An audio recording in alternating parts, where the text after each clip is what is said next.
It was their 7th year of marriage when Adrian discovered the truth. Valerie, his wife, had a 6-year-old son with another man. He was crouched behind the slide at a local preschool, heart pounding, hands trembling, as he watched Valerie lean down and scoop up a little boy in her arms, laughing softly with him.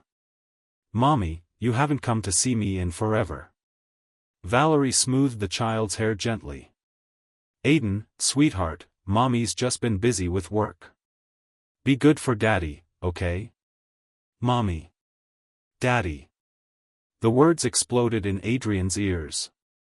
He stood frozen, the world around him blurring into silence. The resemblance was undeniable, 2 figures, one big, one small, but both with the same shape of eyes, the same curve of the lips.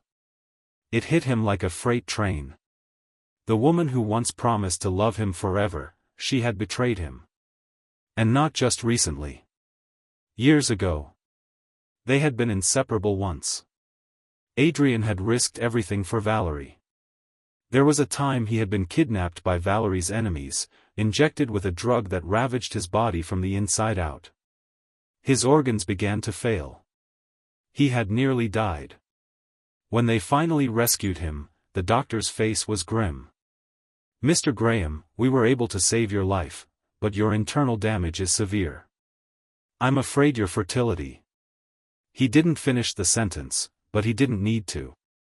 Everyone understood what he meant. Valerie had collapsed at Adrian's bedside, her hands gripping his cold fingers, eyes swollen from crying. "I don't care if we can't have kids. I just want you. Only you." Her voice, shaking, raw, had echoed in his mind for years. And now, here she was, calling another child her son. That fragile vow she'd made had shattered in an instant. Adrian stumbled backward, as if struck. A knife twisting in his chest would have hurt less. He couldn't look anymore. He couldn't risk the rage, the shame, the overwhelming urge to confront her in front of that innocent boy. Worse, he couldn't stand the thought of being the fool in someone else's story, the pitiful, clueless husband everyone laughs at behind closed doors. So he turned around and ran. Outside the preschool, his friend Martin had been waiting in the car, engine idling. When he saw Adrian's pale face, he jumped out and rushed over. "Jesus, Adrian, what happened? You look like death." Adrian didn't answer. "Leo said you forgot something and went back in." "What the hell's going on?" "Leo, Martin's son. That's why Adrian was here in the first place. Martin had a last-minute emergency and asked Adrian to cover the parent-teacher conference for him." Adrian's fists clenched at his sides, knuckles white. "Martin," he said through a raw throat, "I need you to find someone for me." "Who?" "Valerie," he said, each syllable like broken glass in his mouth. "She has a son." "Babe, I'll be back in a week. Do you miss me?" Adrian stared at Valerie's message, unable to breathe. It felt like a steel hand was wrapped around his throat, squeezing until the air itself became unreachable. 7 years ago, she'd claimed she was on an extended overseas business trip, gone for months. They'd video-called every night. Not once had he suspected that she was, in reality, pregnant and carrying someone else's child. And every July since, like clockwork, she would disappear for 2 weeks, saying she had to inspect one of the company's international branches. He'd never questioned it. Not once in 7 years. And now, the truth struck him like a slap to the face, vicious, humiliating, loud. She wasn't traveling for work. She was visiting her lover. Her child. Their secret life together. If not for today's accident, if not for sheer chance, he'd still be in the dark, playing the fool in a story everyone else already knew the ending to. He stared at the photograph in his hand, flipping it back and forth as if it might change. Outside, the rain poured in sheets, the occasional flash of lightning revealing the sunken pallor of his face in the reflection on the glass. Maybe he should have seen it coming. The Lowe family had always been traditional, bordering on rigid. The fact that they had allowed a daughter, Valerie, to become the head of the family business was already a rare concession. But to let that heir leave behind no child? No successor? Unthinkable. Unless, they'd planned everything all along. And what did that make Valerie? The girl who said she'd rather give up her family than give up on him, what role had she been playing all these years? Adrian felt like his chest was being split open. The pain was sharp, unforgiving. They'd grown up together. Everyone said Adrian and Valerie were destined to be together forever. When he was 8 and got into a fight, she was the one who cleaned his wounds and took the blame herself, smiling through the scolding, saying it didn't hurt at all. When he was 12 and ended up in a car accident, she had burst into the ER in tears, refusing to leave his side. At 18, she'd defied her family, secretly entering a piano competition just to win him a ring, and proposed. Adrian, she'd whispered, holding that little ring in her trembling fingers, I'll love you for the rest of my life. Her love had always been pure, fierce, and undeniable. It had carved itself into Adrian's heart. Then, just before their wedding, she had watched him get kidnapped and nearly killed, held captive for 3 days and nights, drugged into a near-death state by her enemies. Her mother, Eleanor, had tried to break them apart after that. Of course she had. But Valerie had stood her ground in that cold, ironclad house, screaming, crying, refusing to yield. I'd rather walk away from the Lowe family than leave Adrian, she had said. And Eleanor, formidable, immovable Eleanor, had been forced to let them be. They married as soon as he recovered. Their wedding had been the stuff of legend in Kingston City. A love story people still talked about in wistful tones. And now? Now it was nothing but a lie. She betrayed him anyway. His phone rang.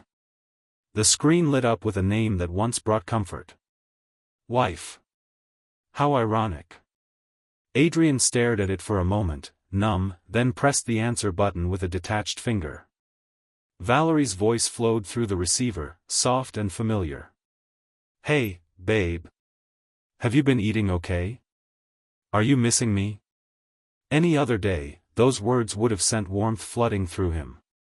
He would have basked in the tenderness, replied with eager sweetness, maybe even teased her a little. But not today. Today, he was terrified that if he spoke at all, the sob already crawling up his throat would break loose.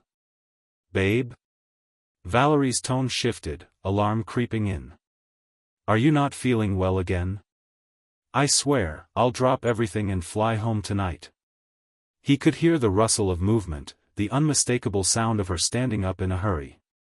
But the last thing Adrian wanted now was to see her face. I'm fine, he rasped, voice cracking despite all his effort to stay composed. Really, I'm okay. It's just a cold. Work's more important, don't worry about me. It was the first time he had ever lied to her. She didn't seem to notice.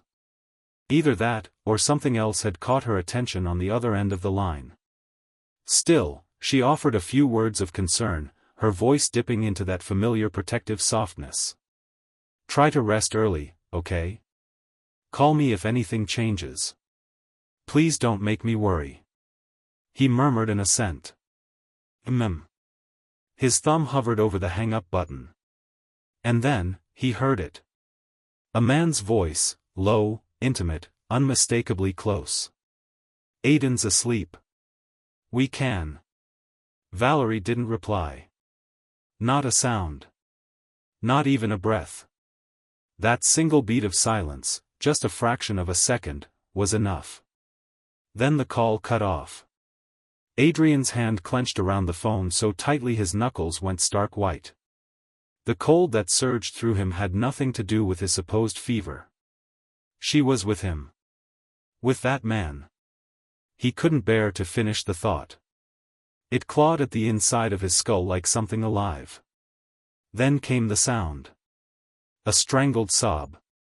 Not dramatic or loud, just raw, involuntary. Adrian was making it, and he couldn't stop. It was the kind of sound that comes when the body forgets how to breathe. Like his heart was being squeezed by a giant, merciless hand. Like something inside him was bleeding out, unseen but fatal. He had once tried to believe, desperately, naively, that maybe Valerie had been forced into this. That she was cornered, helpless, doing what she had to for the child's sake. But now? Now he saw the truth, as sharp as broken glass. She wasn't a victim. She had chosen this. Martin knew something was wrong the moment he heard the silence. He pushed open the door without knocking, and froze. Adrian sat slumped on the edge of the bed, staring into nothing. His face was hollow, drained of life. The man who once moved through the world with such quiet composure now looked shattered. Even Martin, loud, blunt, fearless Martin, didn't know what to say at first. "It's not worth it, man. No woman's worth this."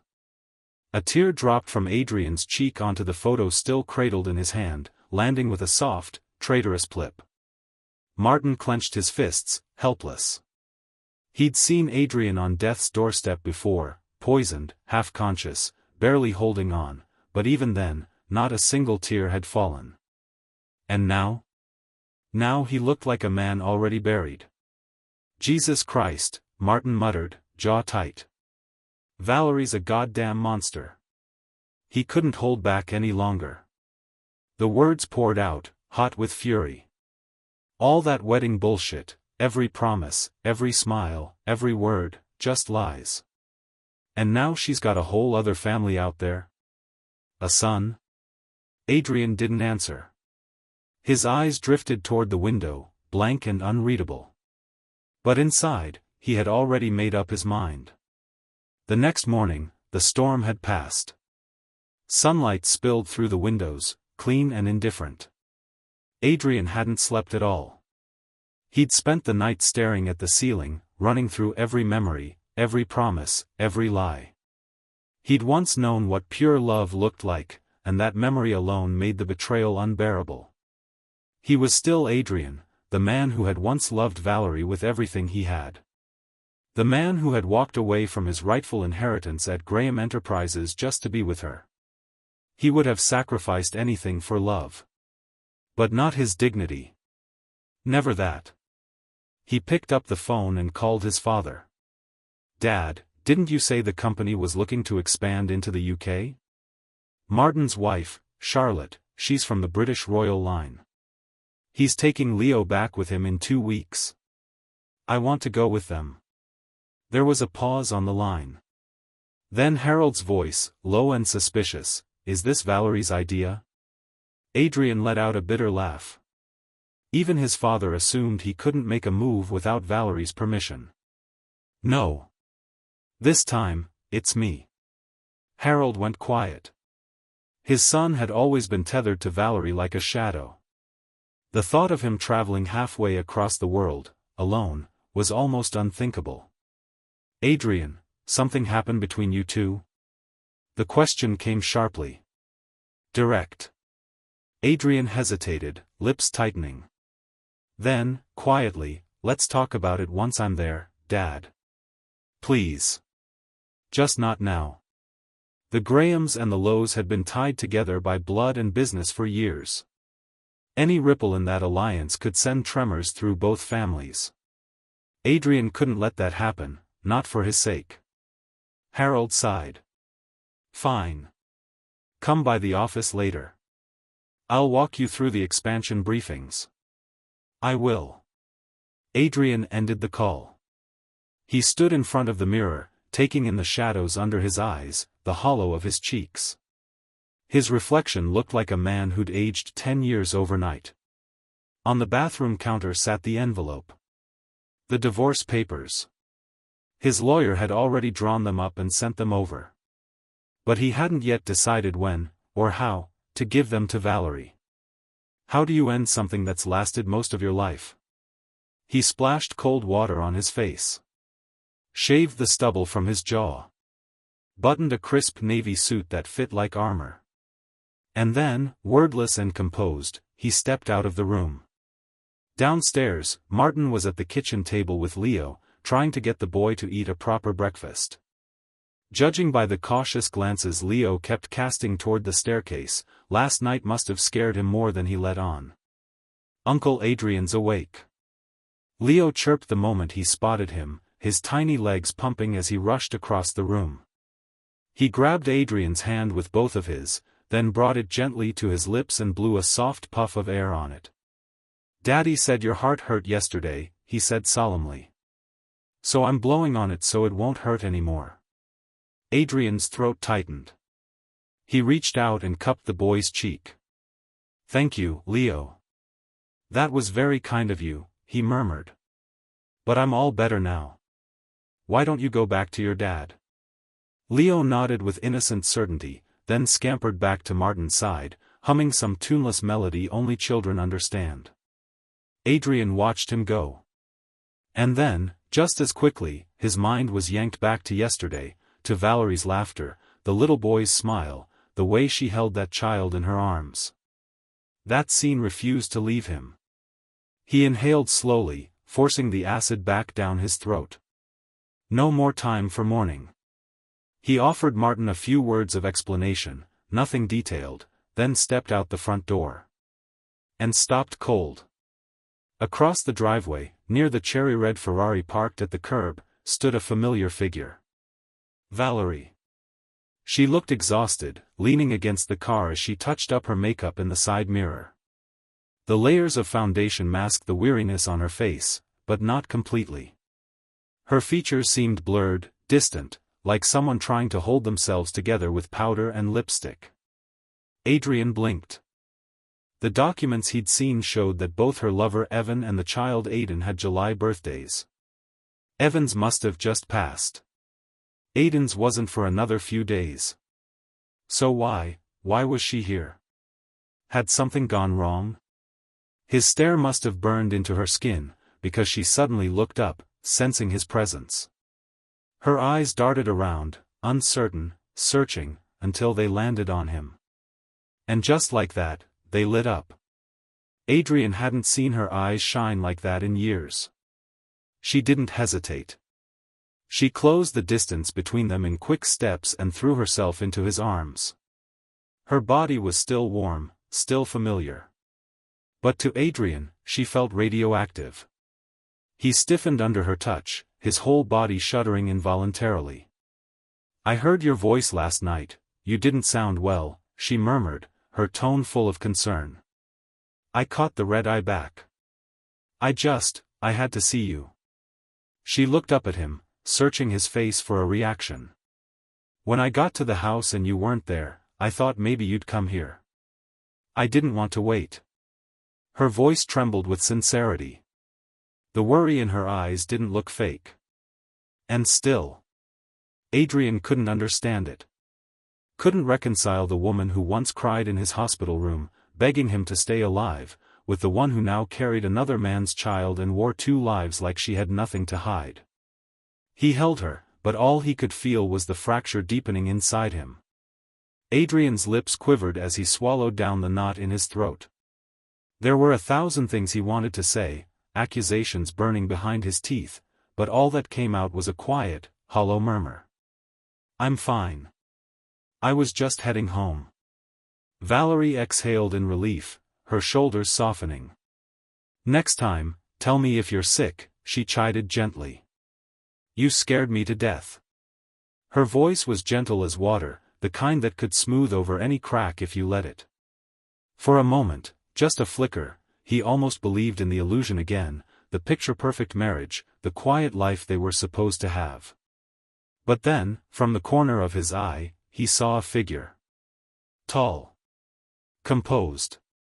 Standing under the tree just beyond the gates. Evan. He was holding a phone to his ear, mid-conversation.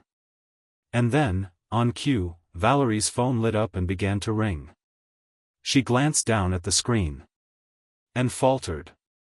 Adrian caught the hesitation. He also caught the name. Just one word. Evan. His breath hitched. He wasn't imagining things. He wasn't being paranoid. It was real. It was right there. Valerie's expression shifted, tightening with conflicted urgency. Something urgent came up at work, she said, avoiding his gaze. I have to deal with it. I'm sorry. Adrian's chest felt like it had been carved open. The bitterness rose so quickly it nearly choked him, but he forced a small nod. Go, he said, voice stiff. Work comes first. She looked genuinely regretful, maybe even ashamed. Rising on her toes, she brushed a kiss against the corner of his mouth, soft and practiced. And then she was gone, slipping into her car and driving off without another word. Evan ended the call the moment Valerie pulled away. He approached with deliberate steps, calm and composed, like a man stepping onto a stage he'd been rehearsing for. Mr. Graham, he said, extending a hand. I'm Evan. He trailed off, taking in Adrian's tightly clenched jaw, his bloodless lips. There was no need to finish the sentence. So he didn't. Instead, Evan smiled, cool, smug, with the ease of someone who'd already won. I see you know about me. And Aiden. He took a step back, spreading his arms slightly in mock welcome. Well then, Mr. Graham. Sit back and enjoy the show. Adrian said nothing. His silence was louder than rage. He stepped off the curb and flagged down the next taxi. And got in. Following Evan. From the hallway, Adrian stood motionless outside the hospital room, watching everything unfold on the other side of the glass. The ache in his chest was sharp, so sharp it felt surgical. Clean, precise, and devastating. He clenched his jaw, holding in every sound. Not a breath, not a cry. Just silence. Inside the room, Valerie's son lay hooked up to N4. His tiny face was pale, drenched in fever sweat, eyes shut in exhausted sleep. He looked heartbreakingly fragile. Valerie was frantic, pacing the room in circles, snapping at anyone who came near. What the hell is wrong with you people? She barked. Why can't any of you bring down a simple fever? Adrian recognized one of the doctors, Nina. Valerie's best friend since college. Nina didn't bother hiding her annoyance. She stepped away from the nurse she'd been consulting and snapped, Your son caught a cold. It's not the hospital's fault. Maybe if you were actually paying attention, you wouldn't be here screaming at my colleagues. Then her voice dropped, low and laced with warning. And Valerie? I thought the deal was clear. You said once the baby was born, you'd cut ties with that man. Pay him off. End it. You promised me, she said, glancing toward the bed, and now you're calling me over a runny nose? What if Adrian finds out? There was a long, heavy pause. Then Valerie's voice, tired, frayed, floated into the silence. What do you want me to do? She murmured. Every time I try to send Evan away, Aiden cries for hours. I can't bear it. What mother could? Nina scoffed. Don't kid yourself. Is it the boy who can't let go, or is it you? Valerie exhaled sharply, digging her fingers into her temples. Stop it, Nina. You know how I feel. I've only ever loved Adrian. But the Lowe family needs an heir. I had no choice. Please, just help me keep this from Adrian. I can't hurt him. I won't. And Evan? Nina challenged. What about him? Valerie looked away. He's Aiden's father. I can't just throw him aside. I owe him something. That was when Evan finally entered the room, his face pale and eyes red-rimmed from lack of sleep, or something else. Valerie, he said softly, voice tight, I'm sorry. This is my fault. After you left last night, Aiden started burning up. He cried for you until he passed out. I didn't want to disturb you and Mr. Graham, so I. His voice cracked. He didn't finish. Valerie sat down on the bed and touched Aiden's flushed cheek, her hand trembling. You didn't do anything wrong, she said quietly. If anyone failed him, it's me. I'm his mother. I should have been here. Evan stepped forward and pulled her into his arms. I know I'm nothing next to Graham, he whispered into her hair. But I can't stand watching our son suffer, not like this. Valerie didn't push him away.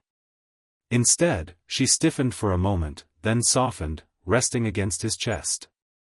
Her tone changed, fierce and protective. My son, she said firmly, will never be made to suffer. I don't care who he is or isn't to the world. He'll never feel lesser. She pulled back, studying Evan's face, then reached up to smooth the frown from his brow, her fingers lingering with tender familiarity. The gesture was intimate. Natural. Loving. And outside the door, Adrian felt the world tilt under his feet. His hands curled into fists at his sides, every knuckle strained, veins bulging across the backs of his hands. His lungs burned. His heart, his goddamn heart, was unraveling in his chest. He couldn't watch anymore. The skies opened again, thunder rumbling low like grief itself, and Adrian stepped away from the door. And walked out into the rain.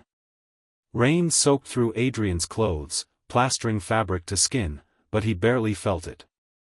He walked aimlessly down the street, numb to the cold, to the stairs, to the weight of the storm pressing down on him.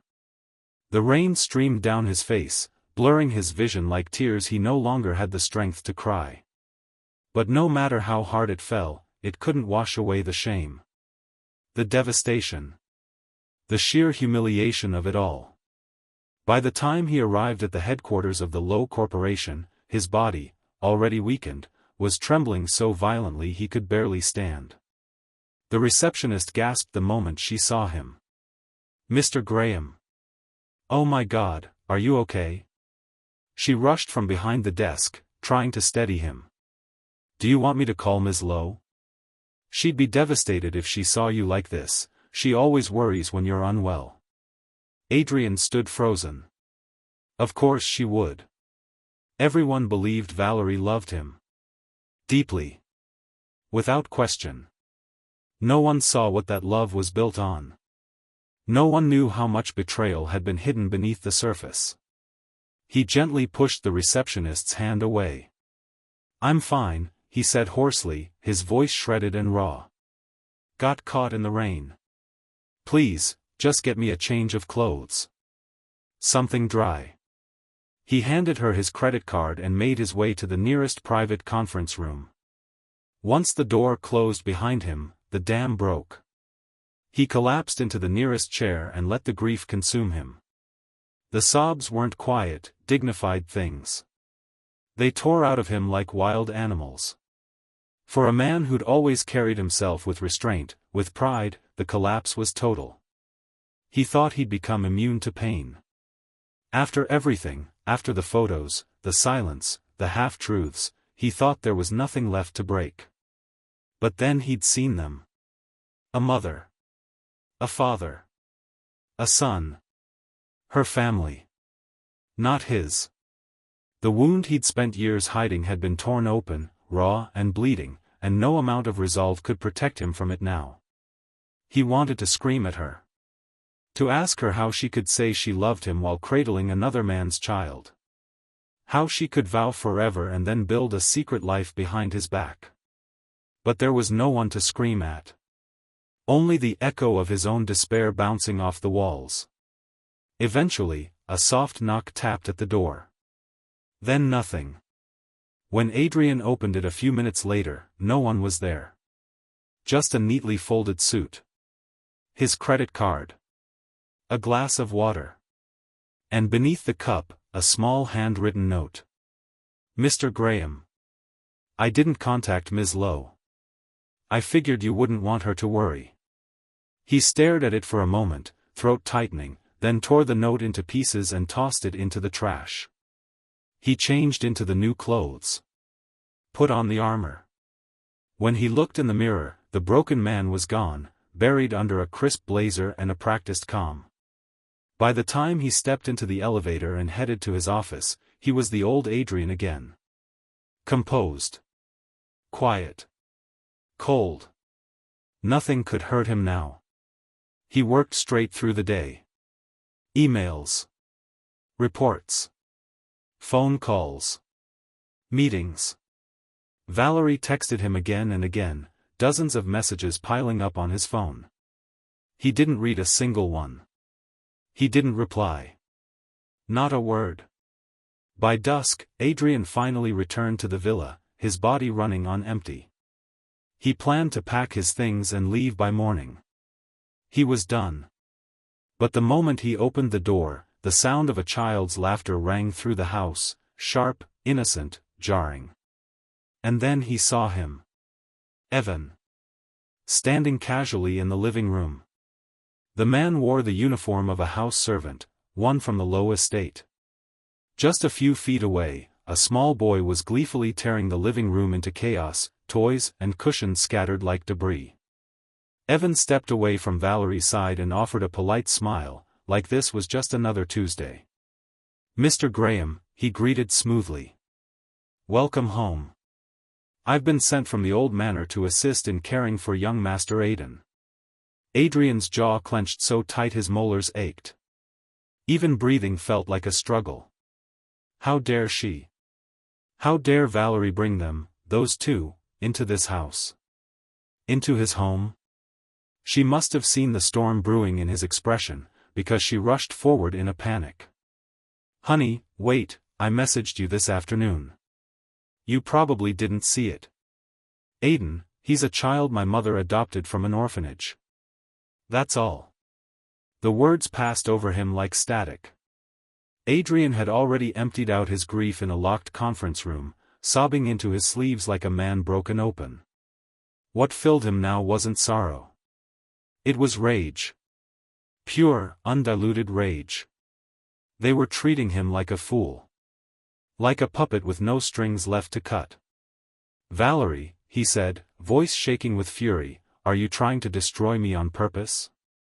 She blinked, stunned. She hadn't expected him to react like this. I didn't think you'd be upset," she stammered. "Please, don't be angry. You know the Lowe family must have an heir," she added quickly. "It was my mother's idea, I only agreed to keep the peace.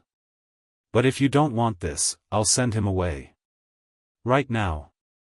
Anyone who knew Valerie knew she lived for Adrian. Her world revolved around him. Her loyalty, her decisions, her future, everything was built around his approval. And just like now, if Adrian said the word, she'd send her own son away without blinking. But that wasn't love. At least, not the kind Adrian could recognize anymore. The offer turned his stomach.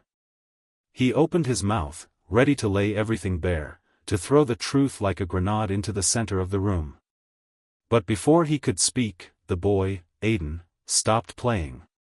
His little face scrunched up, his mouth wobbling. And then he screamed. "You're the bad guy. Mommy, why are you with him? Don't you love me anymore?"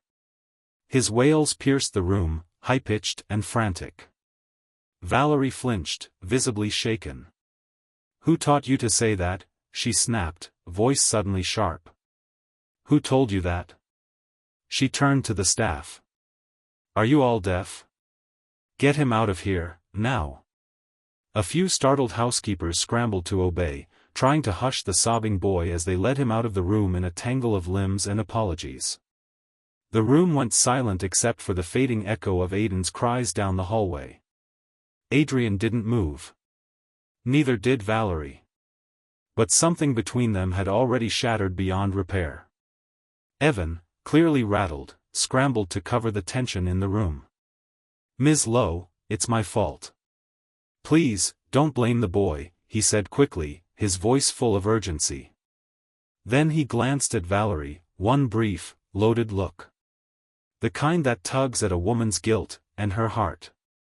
Valerie sighed. Her tone softened. "I'm not angry with him. He's just a child, he doesn't know what he's saying. Go take care of him." Adrian stood still, absorbing the entire exchange. Every word. Every glance. Every undercurrent. And the cold inside him deepened. He said nothing. Just walked past them, past Valerie, Evan, the chaos, up the stairs, wordless and numb. Valerie followed immediately, reaching for his arm, but he stepped into the bedroom and shut the door in her face. Hard. She stood on the other side, silent for a moment, then knocked gently, her voice forced calm. "Honey, it's all my fault. I'll send the boy away first thing in the morning, okay? I won't ask to sleep beside you tonight. Just, get some rest. We'll talk tomorrow." Inside, Adrian slumped to the floor, back against the door. Her footsteps faded down the hall. But his chest was already hollow. The pain had burned through him so thoroughly that all that remained was a vast, echoing numbness. Send the boy away? It didn't matter. Blood ties couldn't be erased. Not with a plane ticket. Not with a lie. He finally saw it clearly. It wasn't Aiden who didn't belong. It was him. He said nothing. Just turned the lock. And let the silence devour him. Pressed against the cold wood of the door, Adrian slid downward, body trembling. He felt hollow. Bone-tired. His soul fraying at the edges. He didn't know how long he sat there. Eventually, a sharp chime broke the stillness. His phone buzzed in his pocket. Mechanically, he slid his thumb across the screen. A new friend request. From Evan. His blood froze. He opened the message. "Mr. Graham, you shut her out. Don't be surprised when she comes to me." Adrian's pupils dilated. He stood, stone-faced, and walked quietly to the hallway. Down the corridor, a sliver of warm light leaked from the half-opened study. He approached. Inside, through the narrow crack in the door, he heard Valerie's voice. Low. Sultry. Familiar. "Evan, be gentle." Evan's voice followed, thick with heat. "Babe, if I'm gentle, how will I make you feel good?" The floor seemed to disappear beneath Adrian's feet. Everything inside him went still. He hadn't expected this. Not this fast. Not tonight. From inside the room, Evan's breathless moan drifted out. "I saw how Adrian treated you, I just wanted to make it up to you, give you what he won't." Then, Valerie's soft laugh. And his voice again, dark and deliberate. "Come on, baby. You know you want this. And remember, if you want Aiden to stay in the Low family, don't piss off Adrian." Adrian backed away. He didn't remember how he got back to the bedroom. Only that when he did, he stumbled into the bathroom and clutched the sink like it might keep him from collapsing. Then came the retching. Violent, heaving, gut-wrenching. His body expelled everything, as if it could rid him of the truth. But nothing came out. Just bile. And pain. And shame. His stomach cramped with exhaustion, and when it finally passed, he looked up at the mirror. What stared back wasn't a man. It was the ruin of one.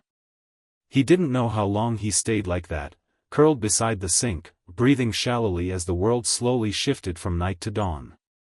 But by the time he returned to bed, the sky outside was pale and gray. And something inside him had finally snapped. This time, he wasn't waiting for her to leave. He was the one who was done. The next morning, Adrian came down the stairs, every step heavy with resolve. In the dining room, Evan stood at the breakfast table, casually arranging bowls and plates like he belonged there. Gone was the servant's uniform. He now wore a soft, fitted lounge set, expensive, relaxed, curated. He looked fresh, young, confident. Smug, even. And with just enough of a resemblance to Adrian to explain everything. Of course Valerie had chosen him. The moment Evan noticed Adrian, his face lit up with a too-friendly grin. Mr. Graham. You're up. Come eat, breakfast is ready. He turned slightly, just enough to accidentally reveal his shoulder, where faint, fresh nail marks still traced the skin. A deliberate flex. And then Adrian saw the watch. It glinted at Evan's wrist like a slap to the face. A vintage timepiece. Gold, understated, worn with pride. He recognized it instantly. It had once belonged to Valerie's father, Richard. A family heirloom. A symbol of legacy and bloodline. Adrian had once heard Eleanor mention it in passing, how fiercely she'd protected it. Even Valerie had tried to ask for it on his behalf once, but her mother refused. Now, it was on his wrist. Adrian's fingers curled into a tight fist. His knuckles turned white. So this was the truth. The whole pathetic, hideous truth. He'd spent weeks, months, trying to protect the families, trying to shield the Graham name from scandal, trying to preserve dignity for Valerie's sake, for everyone's sake. But the truth was, he was never the chosen one. Eleanor had made her choice. And it wasn't him. Even Valerie's best friend had known about Evan. Had spoken to her openly about him in a hospital room like Adrian didn't exist. Like he'd never mattered. And yet he had clung to her promises like a fool. Adrian let out a short, bitter laugh, more breath than sound. If Valerie had simply told him she wanted a child, if she had come to him honestly, he would have let her go. He had that in him. He would have walked away. But instead, she had spun a web of deceit. Lied to his face. Lied to everyone. Built an entire life around betrayal and control and illusion. And worst of all, last night. That room. Those sounds. That voice. The image seared into his mind like acid. Even now, the memory made his chest sting, prickling with 1,000 invisible needles. The kind of pain that made you want to tear your own skin off just to make it stop. He wanted to storm into Valerie's room. To grab her by the wrist, drag her into the hallway, and demand, scream, for the truth. But that wasn't the ending he wanted. That wasn't justice. That wasn't enough. No. Adrian would make sure she lived with this. He would let her bask in her illusion just a little longer. And when the ground beneath her finally cracked, when she reached for the hand she thought would always be there, only to find air, then, only then, would she understand what she'd thrown away.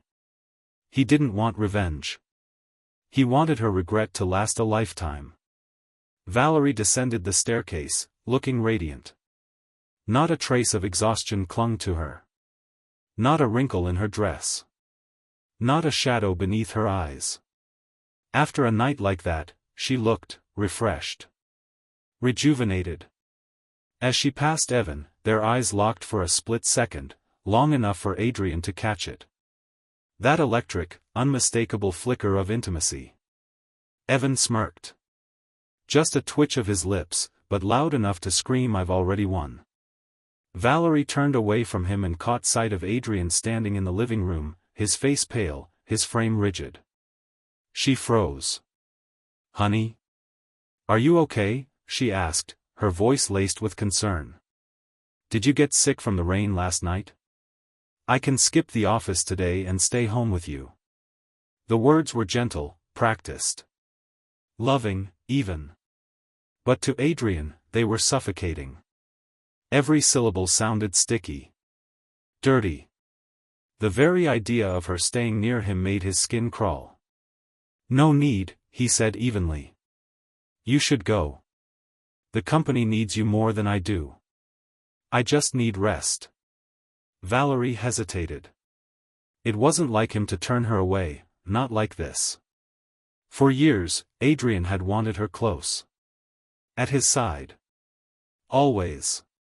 Now, his tone was cold. Distant.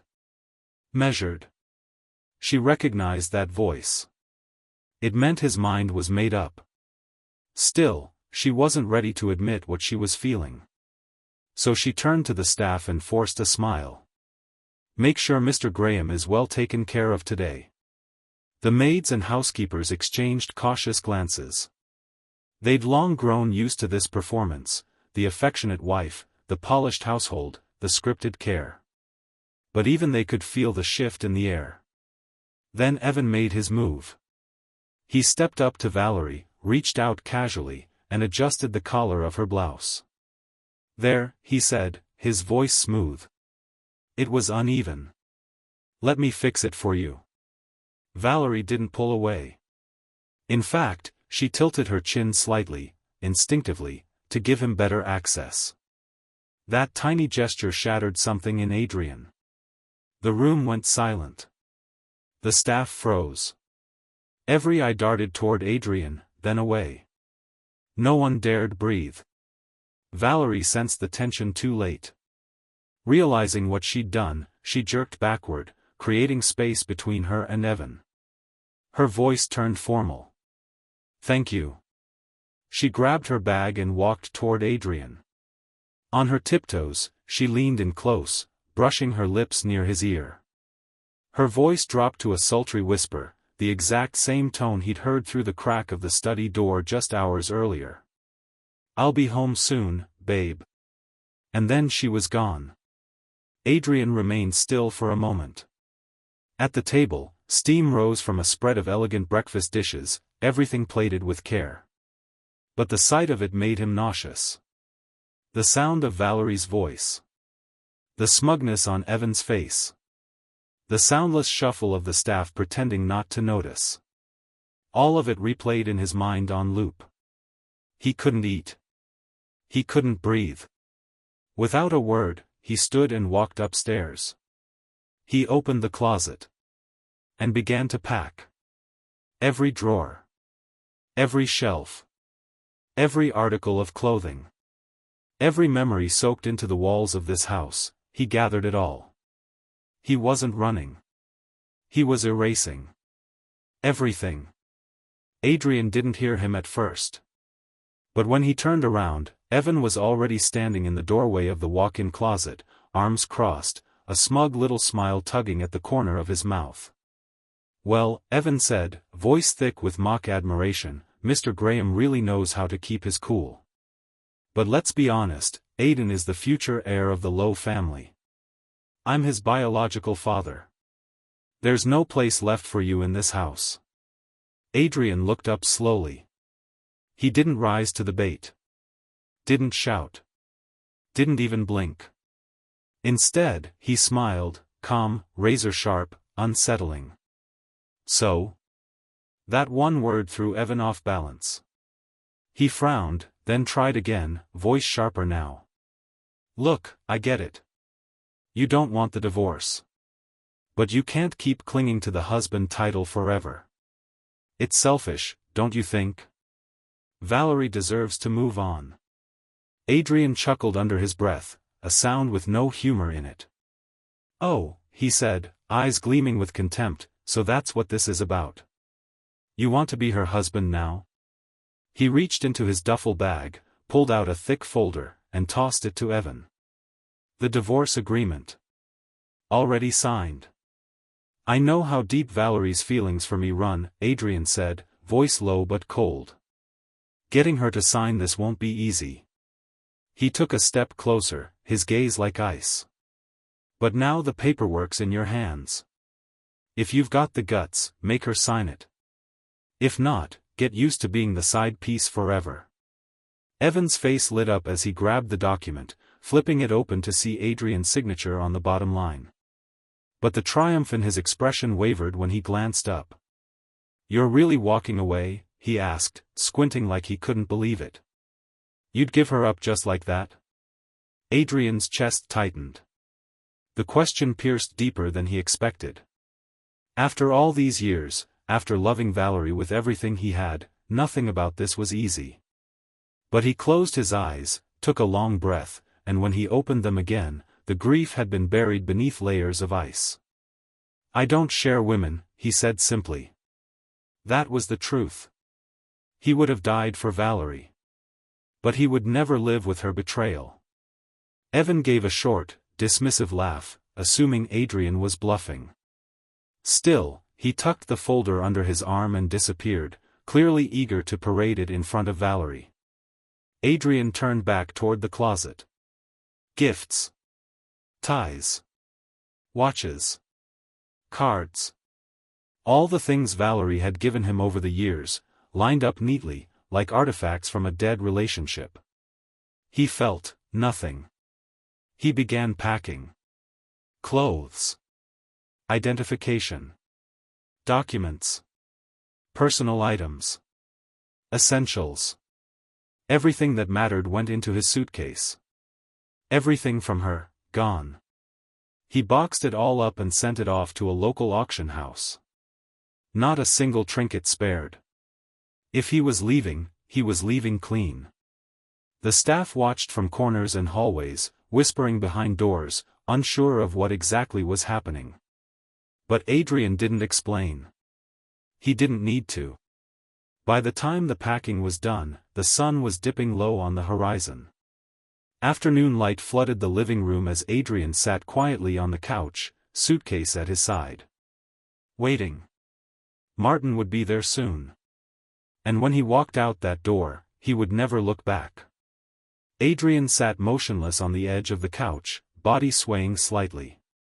His strength was nearly gone, held together by nothing but sheer willpower. If not for that, he would have collapsed long ago. It wasn't until then that he realized something was off. He hadn't seen Aiden all day. Not a glimpse. Not a sound. Not a single trace of the boy's presence in the house. Had Valerie really sent him away? Before he could fully form the thought, the front door burst open with a bang. Valerie came rushing in, panic etched across her face, her heels clattering against the marble floor. Behind her trailed Eleanor, stone-faced, and Evan, wild-eyed, breathless. Adrian. Evan's voice cracked as he stormed into the room. Where is Aiden? Before Adrian could respond, Evan was already on him, grabbing the front of his shirt, shaking him with frantic desperation. The jolt sent a sharp pain through Adrian's chest. His vision blurred. He struggled to breathe, his body still too weak to handle the assault. He forced out the words through gritted teeth. What the hell are you talking about? I don't know where he is. But Evan wasn't listening. His grip tightened, hands trembling with fury and fear. Don't play dumb. I know you can't stand Aiden, but that doesn't mean you can just send him away behind Valerie's back. Give him back, Adrian, he yelled, eyes red, voice breaking. He's all I have. He's my everything. And then, to everyone's shock, Evan dropped to his knees with a thud. Please. I'm begging you. Aiden is my life. Adrian finally managed to shove him off, chest heaving, eyes narrowed with disbelief. He could barely process what he was hearing. Missing? Aiden was actually missing? You're insane, he said coldly. I don't know where your kid is. But Evan was unraveling. You had all those moving trucks today. You were packing up. Who else would have done it if not you? He looked like a man who had truly lost something irreplaceable. His voice cracked again. Adrian. I'm begging you. Adrian stared down at him, disgusted. Give him back, he echoed, the words dripping with venom. Why would I give your child back to you? His eyes blazed. He's an orphan. Adopted from an orphanage. What the hell does he have to do with you? Evan froze. His mouth opened. Then closed again. For a moment, he looked as if he were about to say something. Then stopped. Too late. Adrian saw it. That flash of hesitation. That flicker of guilt. And it was all he needed. His gaze sharpened. He stepped forward, tone slow and deliberate. What is he to you, Evan? Go on. Say it. I dare you. Evan didn't speak. But his silence was louder than any confession. Valerie stepped forward, voice suddenly hard.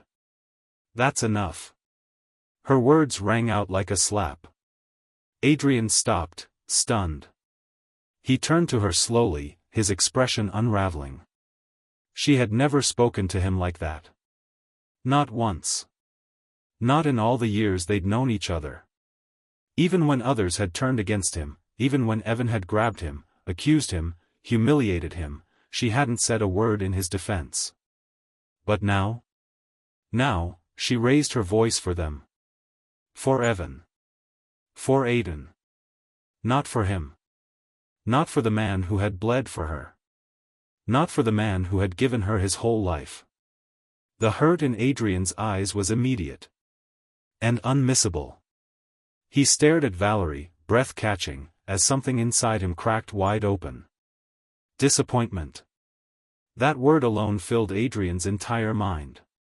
A single emotion swallowing thousands of others. He was disappointed in Valerie, in the deepest, most irreversible way.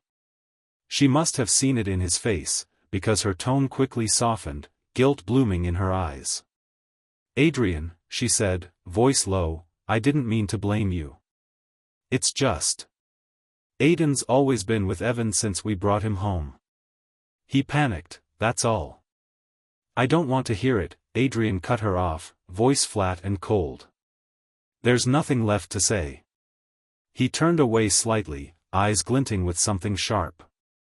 "And for the last time, I don't know where your son is.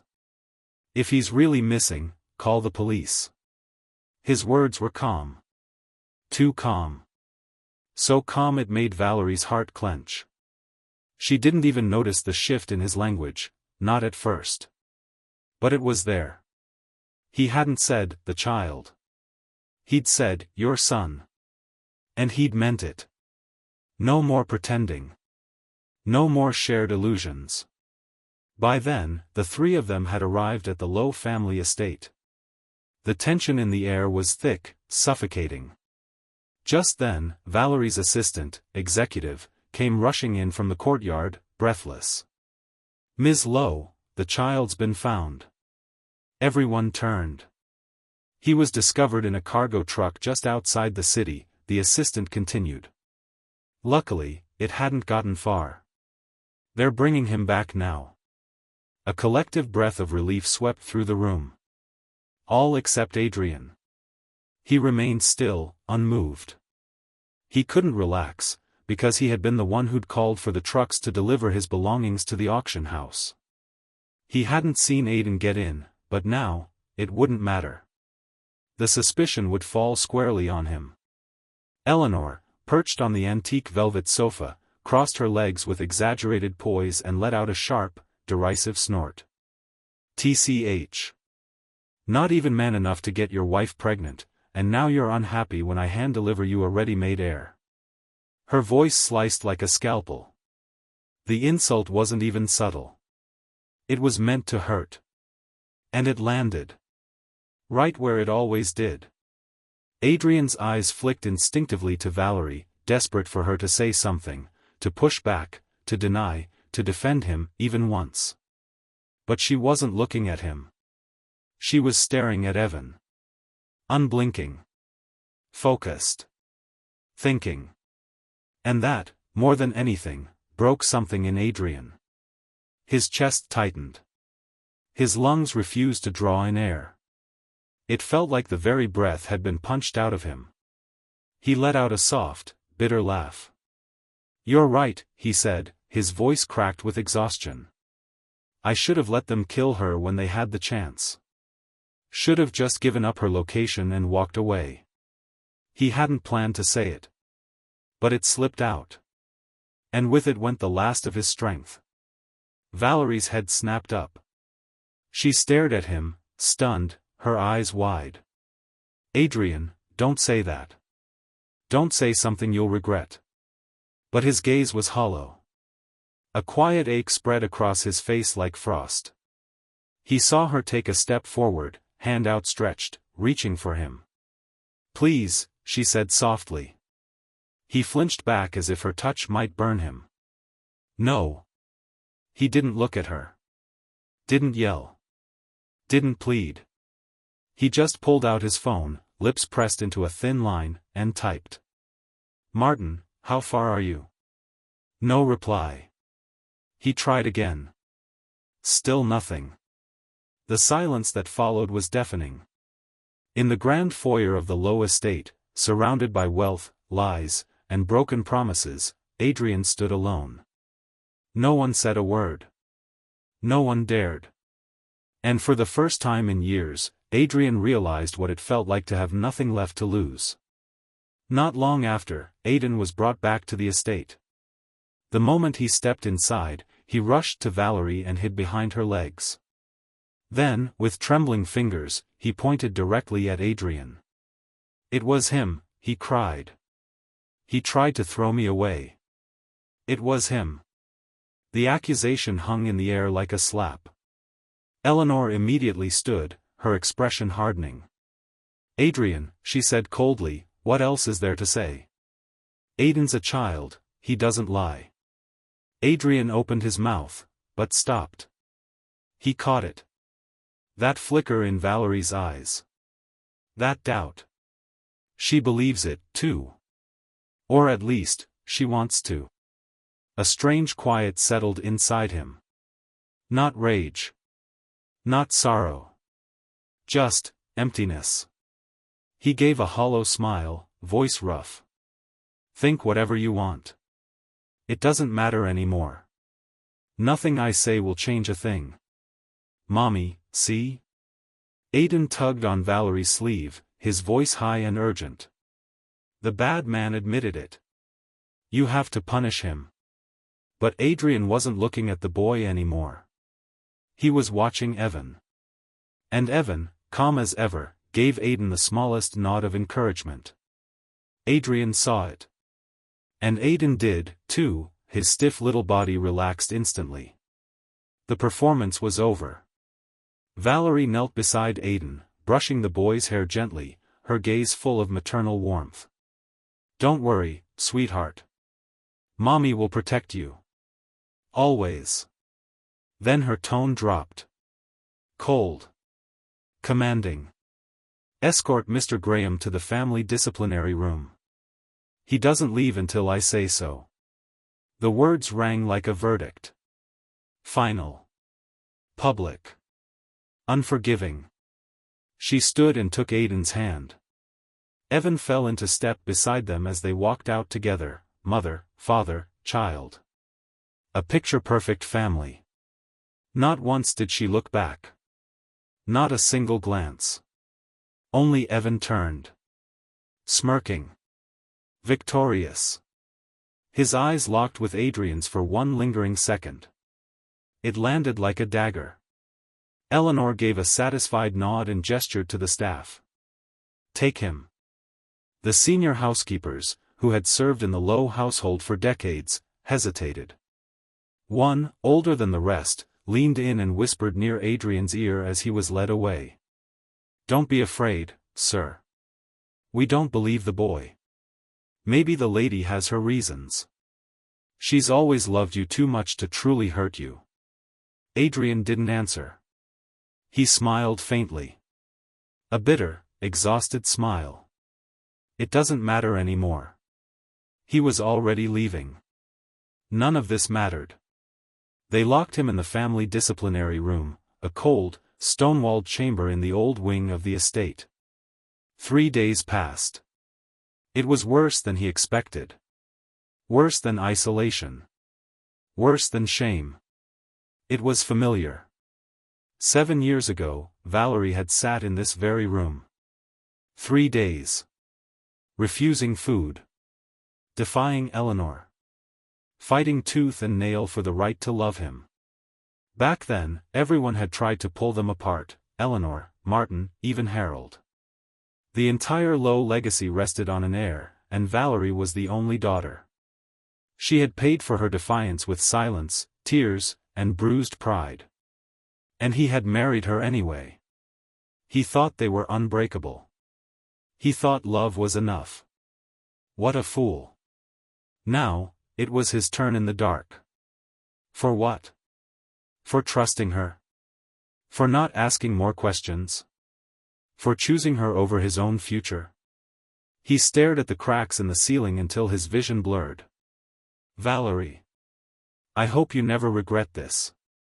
Because one day, when the applause fades and the illusions break, you'll remember that I was the one who would have died for you.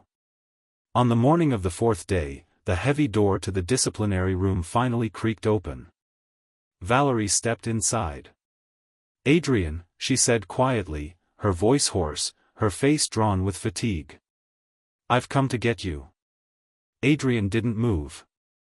He didn't look at her. He just stared blankly at the wall across from him, the one lined with portraits of the Lowe family patriarchs, generation after generation. Each face regal. Cold. Watchful. In this house, even the dead kept their eyes on you. How foolish he'd been. To believe, really believe, that Valerie would ever choose him over all this. Over legacy. Over bloodlines. Over what the family had bred into her since birth. His silence didn't waver. Only after several seconds did he rise to his feet, slow and deliberate. He didn't face her. Valerie, he said finally, voice quiet, brittle at the edges, do you remember what you promised me? He turned toward her. You said, if I didn't want children, you'd let it go. You said you'd choose me. Valerie's brows drew together. She sighed, rubbing her temple like she was the one exhausted by this.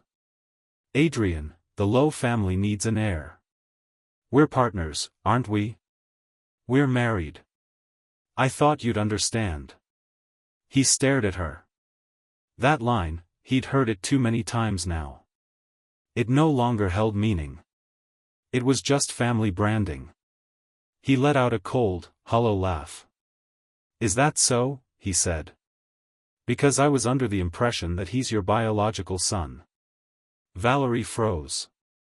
Her breath caught. Her eyes flicked away, just for a second, but it was enough. Don't be ridiculous, she said quickly. I've only ever loved you. You know that. Aiden's just a sweet child. He needs a mother.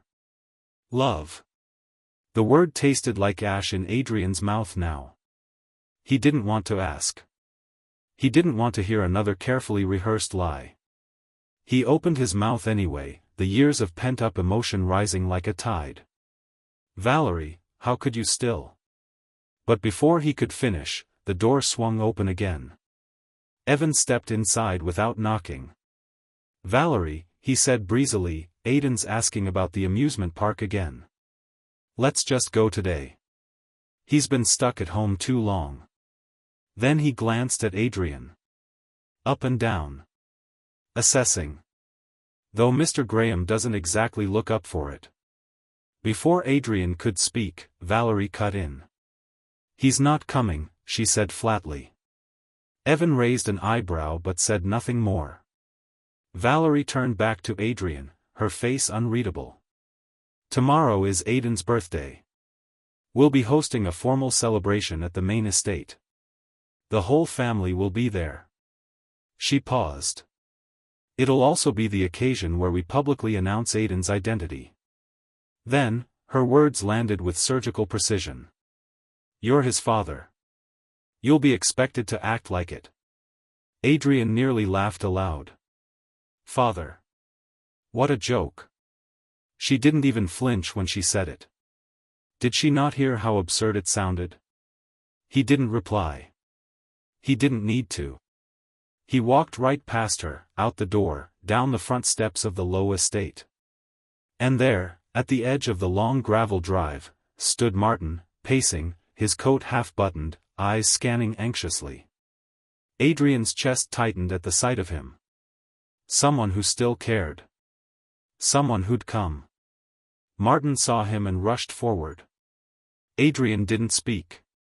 He just let out a long breath, and finally, for the first time in days, felt the air return to his lungs. Adrian didn't hesitate. He walked toward Martin without once looking back. But behind him, Valerie's voice rang out, carefully casual, deceptively light. "Adrian, I'm taking Aiden to the amusement park. We won't be back tonight. You should rest. I'll send someone for you in the morning." Adrian didn't stop walking. He didn't turn. He just gave a barely audible "mm" and kept going. Something in Valerie's chest twisted. She watched his figure retreat down the drive, tall, steady, but colder than she remembered. For a moment, she felt unease rising in her throat like bile. But she shut it down. No. Not now. Not again. She knew Adrian's pride, his stubborn heart. He'd resist. But eventually, once the anger faded, he'd yield. He always did. If Aiden was going to stay by her side, this was a line they had to cross. A fracture they had to endure. And she believed, no, trusted, that Adrian loved her enough to forgive her. Adrian slid into the back seat, Martin steadying him with a hand on his shoulder. "You look like hell," Martin said quietly. "Here." He reached into the back and pulled out Adrian's luggage, followed by a document folder. "That's everything. Evan gave this to me just now." Adrian took the folder and flipped it open. The divorce papers. Signed. Valerie's name scrawled in neat, familiar strokes across the bottom of the last page. Through the tinted window, Adrian watched as Valerie, Evan, and Aiden climbed into another car, laughing, smiling, looking every bit the picture-perfect family. His jaw clenched. His heart didn't. There was nothing left in it to break. "Airport," he told Martin. His voice was quiet but firm. "We're leaving now." He let his head fall back against the seat, eyes closed. "Valerie. This time, when you asked me to choose, I chose to let you go." At the Lowe estate, dawn broke with ritual and ceremony. The staff bustled about in crisp uniforms, preparing for the celebration. Banners were being hung. Silverware laid out. Ice sculptures delivered. The garden filled with decorators, musicians, planners, all mobilized for the birthday of the Lowe family's newest heir. This wasn't just a child's party. This was a coronation. The Lowe family had always held to its ironclad tradition: only those with heirs could inherit power. A childless successor could receive wealth, yes, but not the company, not the throne. And Valerie, raised under that doctrine, had finally chosen her side. She would lead. Even if it meant losing him. Still, as she stood in the grand hall overseeing preparations, a dull ache lingered behind her eyes. "Any word from the house?" she asked without looking up. Executives stood a step behind her. "Everything's been arranged, Ms. Lowe. The car left an hour ago to bring Mr. Graham here." Valerie gave a soft, distracted hum. She rubbed her temple, trying to quiet the pounding in her head. A storm of restlessness swirled beneath her skin. She hadn't slept. Not a minute. Something felt wrong. Deeply wrong. Every time she closed her eyes, she saw that moment, Adrian walking away, shoulders squared, eyes like stone. A chill spread through her again, but she pushed it down. Not now. Today was about the future. Her son.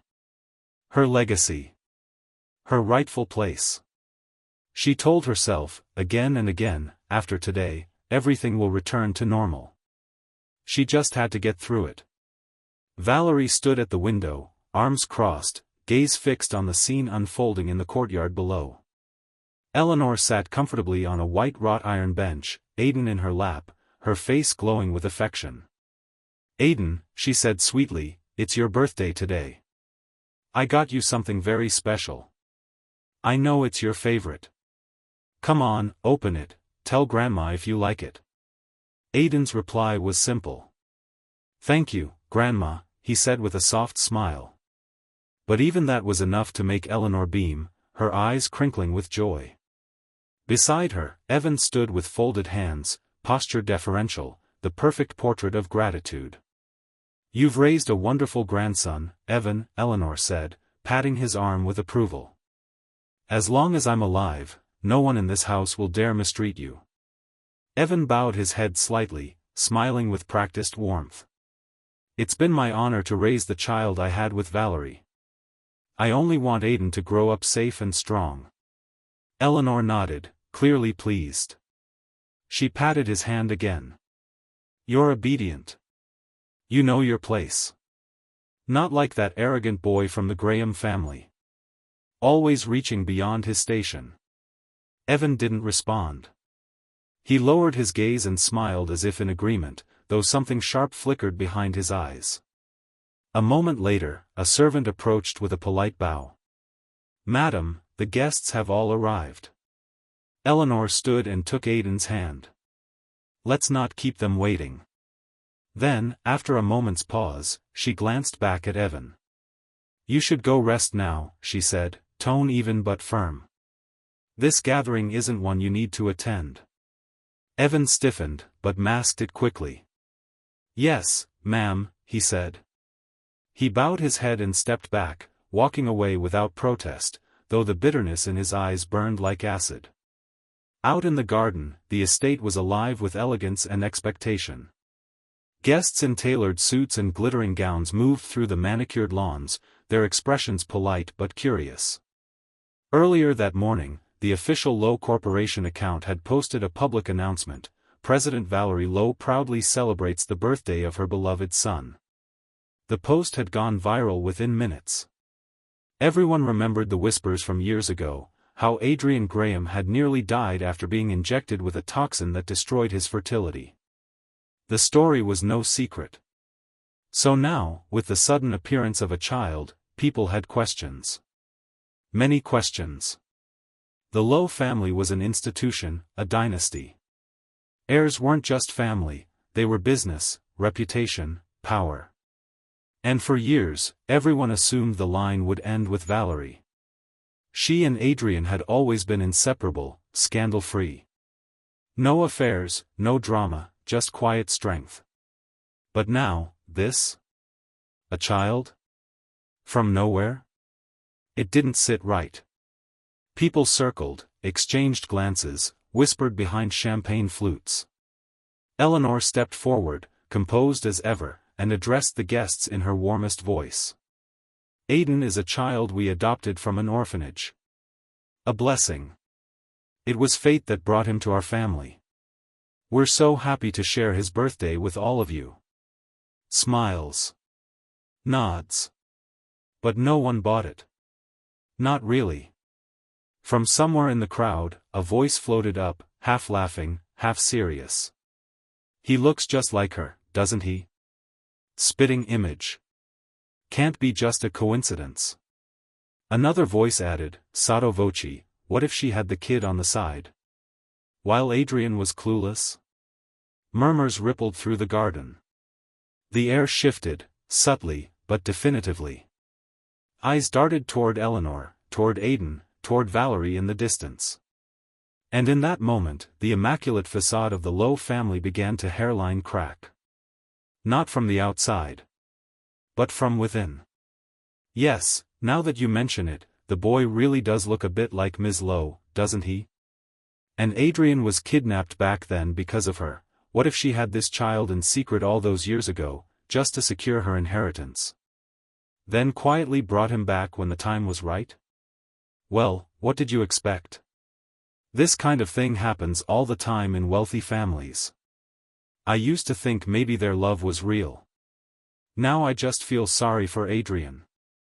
The man nearly died for her, and this is what he gets in return." The whispers rolled like an incoming tide.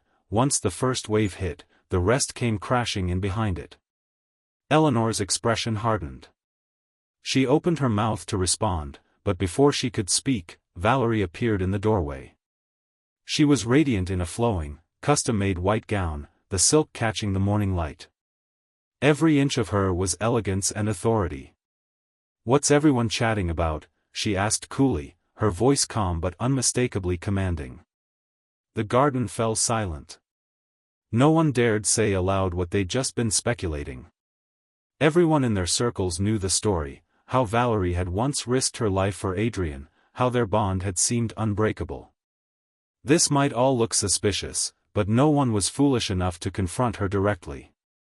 A woman laughed nervously and offered a diversion. "Oh, nothing serious, we were just saying how little Aidan and Mrs. Rivera seem to get along so well. I imagine you're quite pleased with your son, Ms. Lowe." The smile she gave didn't quite reach her eyes. Then she added, almost too casually, "By the way, where is Mr. Graham? Seems odd he wouldn't be here today of all days." That drew a few murmured agreements and glances exchanged across the courtyard.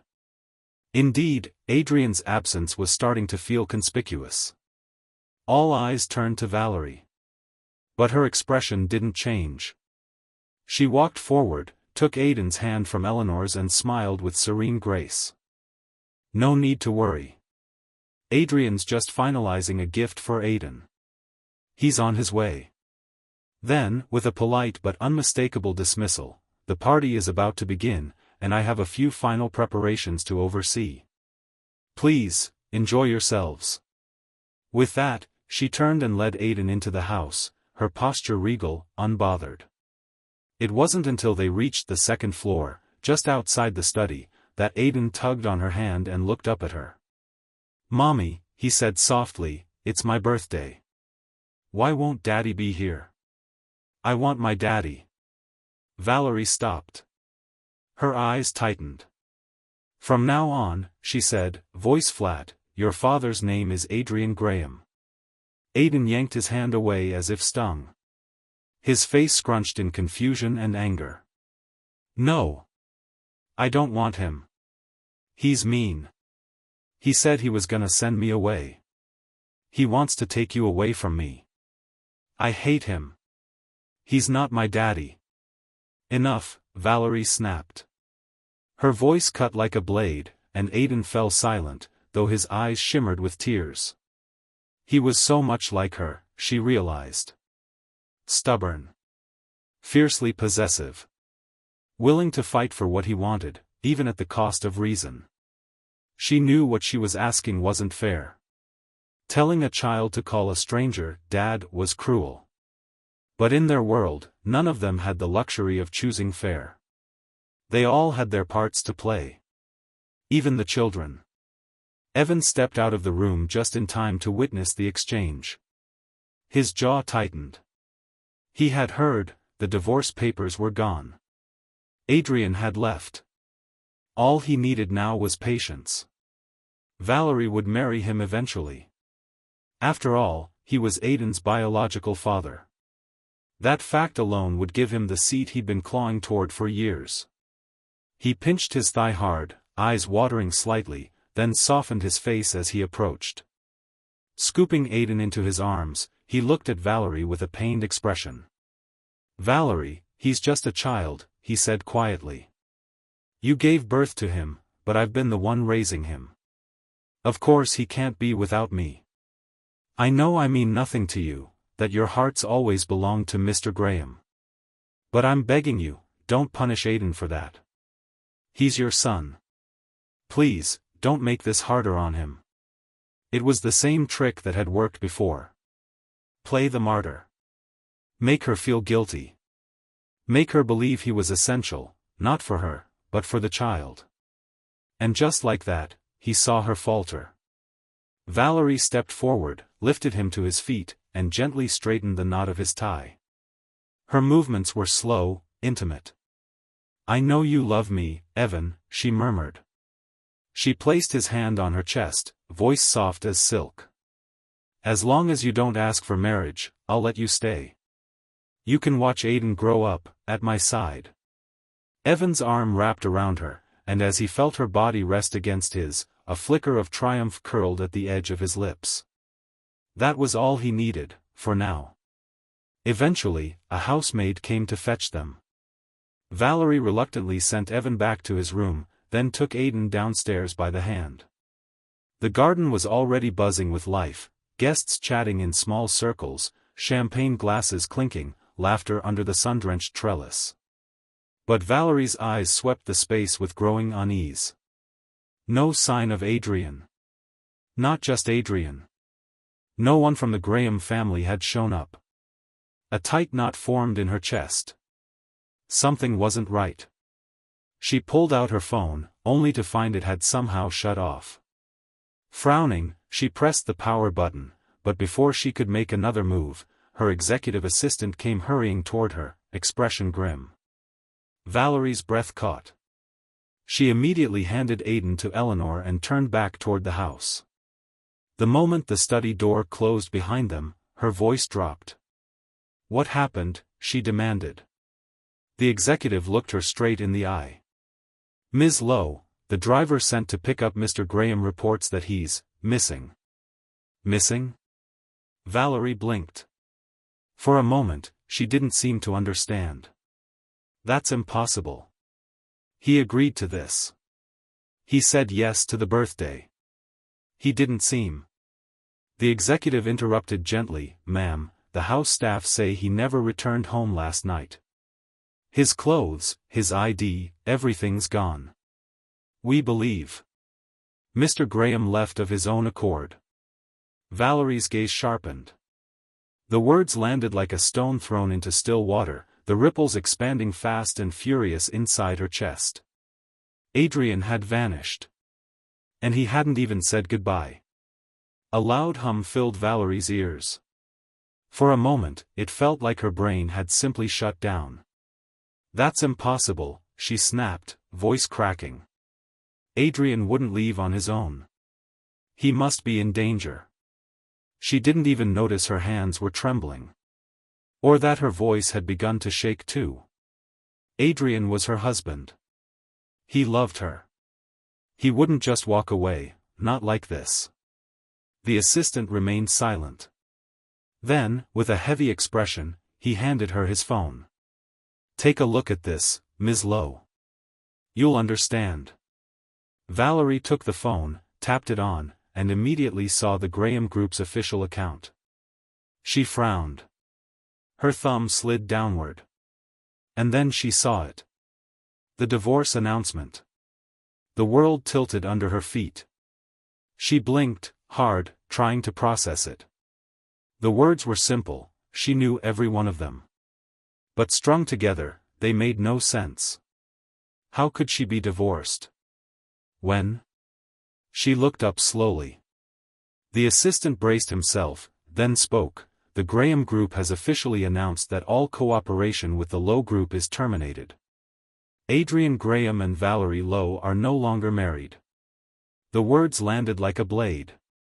Valerie's pulse spiked. Her chest tightened. What the hell is going on? Adrian is my husband. Graham Group doesn't have the right to issue something like this without my consent.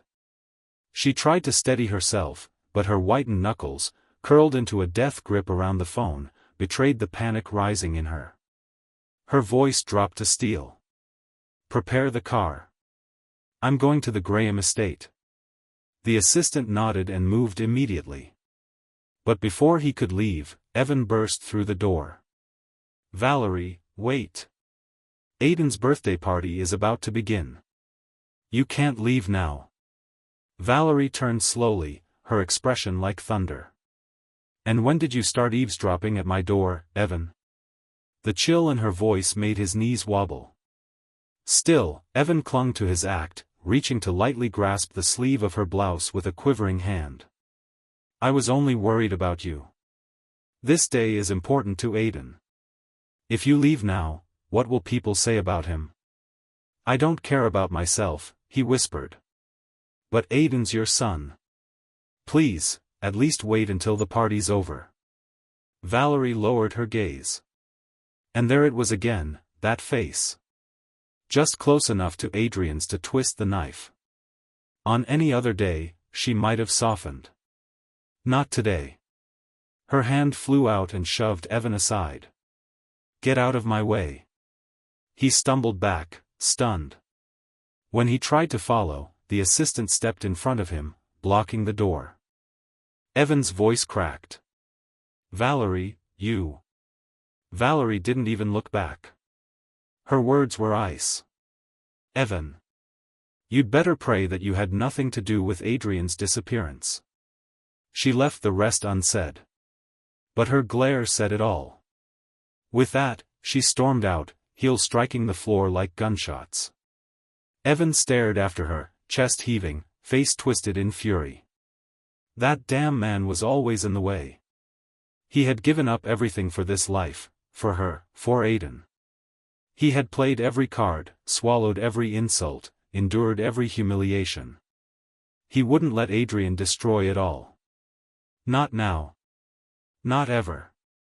Valerie stormed out of the house, heels clacking across the stone path. As she passed through the garden, she felt it, eyes. Dozens of them. Whispering, watching, judging. She stiffened, her spine tightening. That unbearable sensation of losing control surged through her. She didn't care anymore. Didn't care about grace, or appearances. She needed answers. Now. Executive trailed behind, face pale, not daring to breathe too loudly. He opened the car door with trembling hands, and the vehicle tore off seconds later. In the back seat, Valerie was calling Adrian. Again. And again. But his phone was off. She opened Instagram, only to be greeted with a red exclamation mark next to his name. Blocked. Her breath caught in her throat. No. No, that couldn't be. What the hell had happened? She tried Harold next. Also off. Valerie clenched the phone so tightly her knuckles cracked. Every mile they drove, the knot in her chest twisted tighter. A strange, nauseating dread was building inside her, one she couldn't name but couldn't silence either. Adrian, where the hell are you? The car skidded to a stop at the Graham estate. She was out before it fully halted, nearly running toward the massive iron gate. Her fists slammed against the cold metal. Open the damn door. Someone, open up. Finally, a housekeeper appeared behind the gate. The look on her face froze Valerie in place. Contempt. Ms. Lowe, the woman said coolly. Shouldn't you be at your son's birthday party? Why lower yourself coming here? Valerie blinked. What did you say? The housekeeper's lip curled. Mr. Graham has no more ties to you. And that child, your son, he's not our concern. Valerie's head spun. Who told you that? Who said he's my? She couldn't even finish the sentence. Because she already knew. The worst-case scenario was unraveling. And she was powerless to stop it. You had your fun, didn't you? The woman sneered. Sleeping around, making bastards, and playing the devoted wife. Mr. Graham must have been blind to ever trust a woman like you. Get lost. The Graham family wants nothing to do with you. You're done here. Valerie's ears rang. Her heart slammed against her ribs. They were serious. This wasn't just gossip or hurt pride. They knew. And they'd cast her out. Panic clawed at her throat. She didn't think. She lunged forward, grabbing at the gate, trying to force her way in. If they wouldn't open it, she'd break it down herself. She wasn't going to be shut out. Not like this. Not without answers. Just then, a sharp voice rang out from not far away. What's all this noise? Get back to your duties, now. A figure strode over briskly. It was the Graham family's chief butler. He waved the maids and guards off with authority.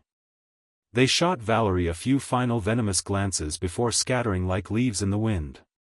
The butler stopped in front of Valerie, gave a slight nod, and gestured toward the open gate. Ms. Lowe.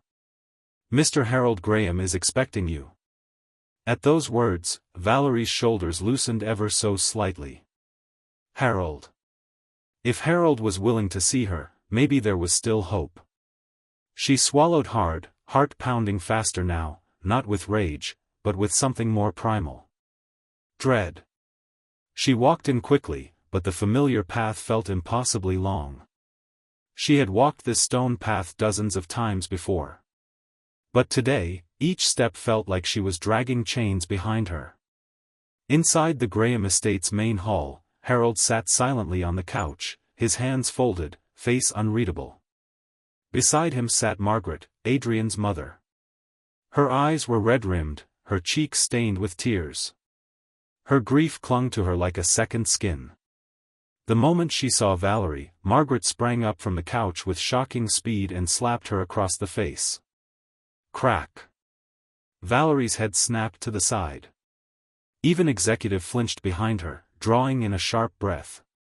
But Valerie didn't flinch. Didn't say a word. She let the slap land and stayed perfectly still.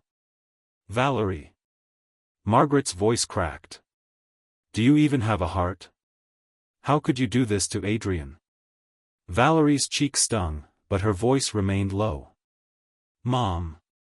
Where is Adrian? Don't call me that, Margaret snapped, sobbing as she turned away. You're no family to me now. What did he ever do to deserve this? He loved you. He trusted you. And this is how you repay him? With betrayal?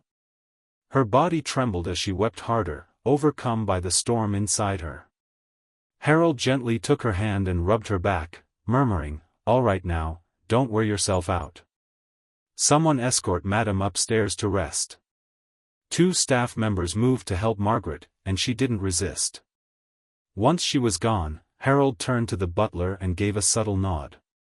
The butler stepped forward, carrying a sleek laptop and a slim folder. He set them down on the glass coffee table and addressed her with professional detachment. "Ms. Lowe, this is what the young master left for you." Valerie stared at the folder like it might bite her. Her hands shook as she reached for it. She opened it. And there it was. 5 words in bold. Divorce agreement. Her fingers scrambled to the last page. 2 names had already been signed. Adrian Graham. Valerie Lowe. This is impossible. I never signed any divorce papers. Valerie's voice rose sharply, trembling with disbelief. She shook her head over and over, as if the motion could undo the truth glaring back at her from the page. No. No, this has to be fake. But the signature on that document was hers. Clear. Precise. Undeniably hers. Panic surged in her chest as she frantically rewound her memory, what had happened 3 days ago. And then, like a shard of glass slicing through fog, a memory cut through the haze. 3 days ago, she had cancelled all meetings to spend time at home with Evan and Aidan. She remembered getting a little drunk, tipsy from too much wine. Evan had come to her room with a folder in hand, smiling. "This just needs your signature," he'd said lightly. She hadn't asked questions. She assumed it was just some minor document from her assistant, probably something that couldn't wait. She'd scribbled her name and gone back to her glass. Now her face drained of all color. She looked down at the divorce agreement again, and everything snapped into focus. That was the document she'd signed. She'd been tricked. Her breath caught in her throat, sharp and painful. She whipped around and turned to Executive, her voice sharp with urgency. 3 nights ago, around 10, did you send Evan any documents for me to sign? Executive frowned, clearly confused. "Ms. Lowe, don't you remember? You told me you were clearing your schedule to make it up to the young master. You specifically said not to let anything interrupt you, unless it involved him. I wouldn't have sent over a single document."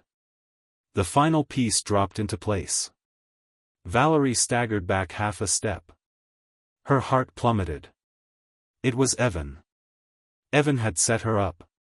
She had trusted him. Trusted him so much that she hadn't even questioned the paper he handed her. She'd handed him her signature like it was nothing. Pain seared through her chest, radiating outward. Her grip on the divorce agreement tightened until the paper crumpled in her fists. Her eyes burned red. She sucked in a shaky breath, fury barely restrained. She turned to Harold and declared, voice low but unyielding, "Dad. I do not recognize this divorce agreement. I never knowingly signed it. It's invalid." Harold let out a low, bitter laugh. "Then perhaps you'll recognize this." He gave a subtle nod. The butler stepped forward again, withdrawing another document from the folder and presenting it solemnly. Valerie's fingers trembled as she took it. One glance, and her knees almost gave out beneath her. She staggered back 2 steps, eyes wide in horror. A paternity test. Her name. Aiden's name. And the result. Biological mother, Valerie Lowe. She couldn't breathe. The room spun slightly as the truth she'd feared now screamed from the page in cold black ink. Adrian had known. He had known everything. And that's why he'd left. "You haven't finished watching, Ms. Lowe." The butler slid the laptop closer to her, tone cold and precise. The screen lit up. A photo. Valerie holding Aiden in her arms at a preschool playground, smiling as the boy giggled in her embrace. And then, audio. A familiar voice echoed from the speakers. Her voice. "What was I supposed to do? Every time Evan leaves, Aiden throws a fit. I can't just let the kid cry like that. As for Evan, he's the boy's real father. I can't treat him unfairly. Evan, not so rough." Valerie's entire body went still. The color drained from her face. She couldn't speak. She couldn't even breathe. Her mind reeled as the words echoed in the room, as if each one was a hammer driving a nail straight into her chest. The hospital. The study. Adrian had heard everything. Her hands trembled, fists clenched so tightly her nails dug into her palms. Her face turned ashen, lips parted in silent horror. He'd heard it. All of it. And he'd walked away without a word. Of course he had. Adrian had loved her with everything he had. And she'd betrayed that love with such callous indifference. Valerie's heart convulsed in her chest.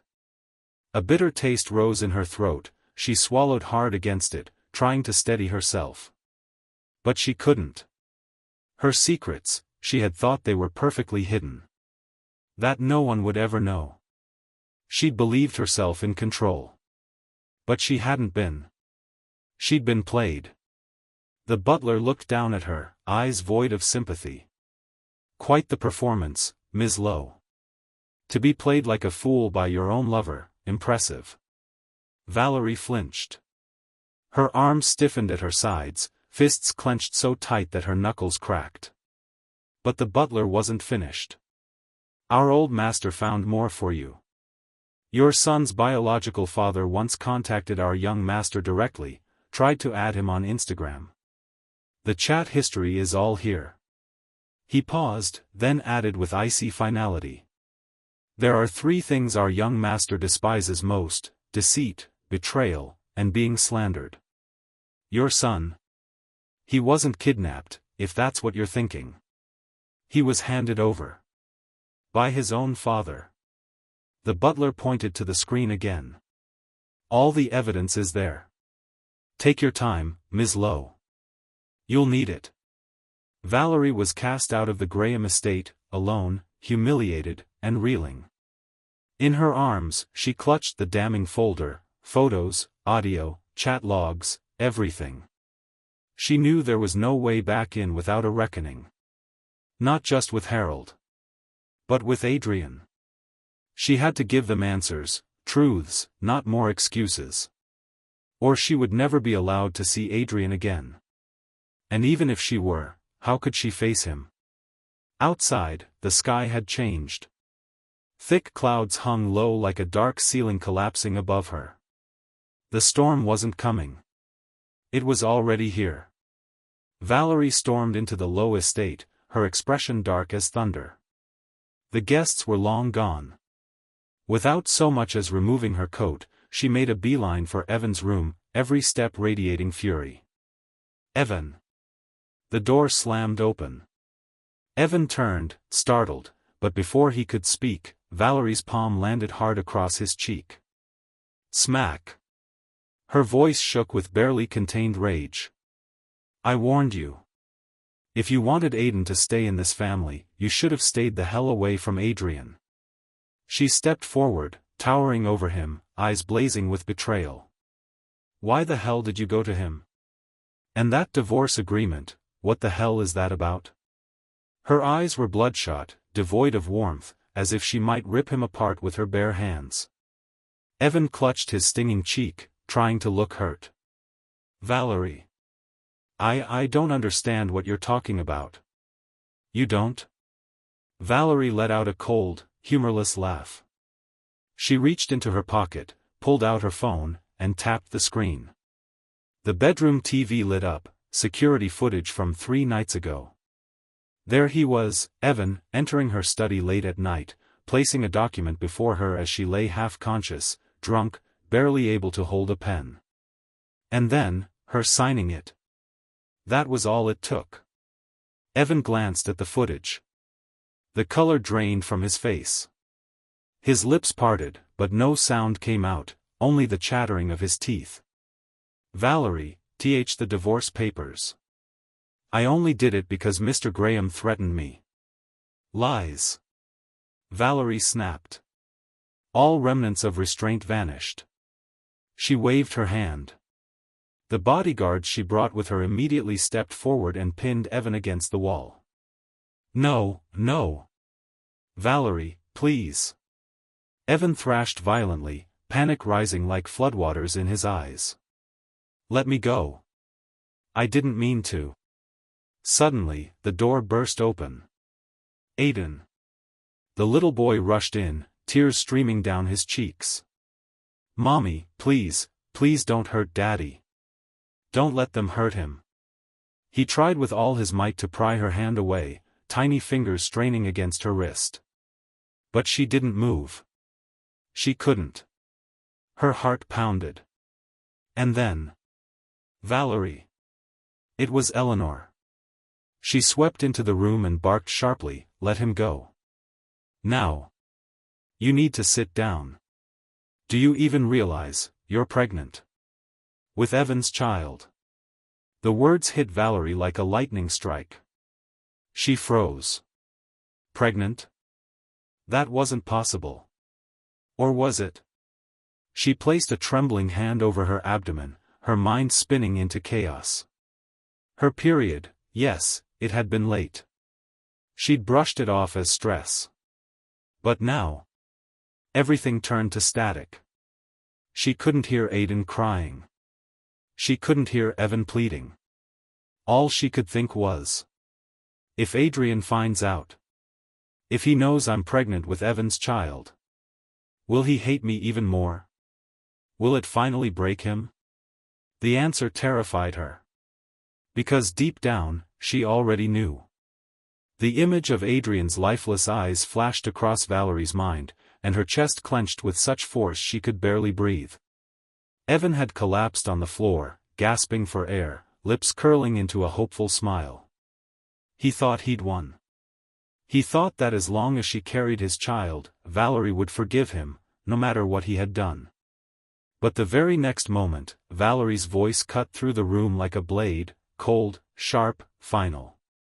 I will not give birth to a child that doesn't belong to Adrian. I'm going to California today. I'll terminate the pregnancy, and no one is stopping me. Evan's smile froze. Then panic overtook him like a wave crashing down. No, no. You can't, he cried, turning to Eleanor with desperation. Please, talk to her. She can't put her body through that again, please. Eleanor was already stunned speechless at the mention of hospital. She didn't need Evan to tell her how dangerous this could be. Valerie. Do you even hear yourself? She snapped, stepping forward. That's your child. My grandchild. How can you be this cruel? And Evan, he's still the father. Adrian's gone now. Why don't you two just get married and start over? Valerie swallowed hard, her emotions tangled into a knot she could no longer ignore. Slowly, she turned to face her mother. Her gaze was calm, but firm. "Mom," she said softly, "I already listened to you once, and it cost me Adrian. I won't make that mistake again." She looked over to Evan, who was still crumpled on the floor. "And as for Evan, he crossed a line. He doesn't get to walk away from that." Her voice turned cold as ice. "Take him to the psychiatric facility. Let him reflect, thoroughly. Do it." Her command was resolute. And now that Valerie controlled the entire Low Corporation, her orders were absolute. The men around her didn't hesitate, they moved swiftly, brushing past Eleanor, who tried in vain to block their way. They seized Evan and dragged him away as he screamed and struggled, his voice growing distant down the hallway. Valerie stood motionless. Around her, the old house was descending into chaos. But in her mind, there was only one image. Adrian. She whispered to herself, so soft only she could hear. "Adrian, this time, I won't get it wrong again." Evan was thrown into the psychiatric hospital. He lay motionless on the hospital bed, face as pale as a ghost, as if every ounce of strength had been drained from his body. Then Valerie appeared. Without a word, she flung a stack of evidence across his face, photos, documents, all the damning proof.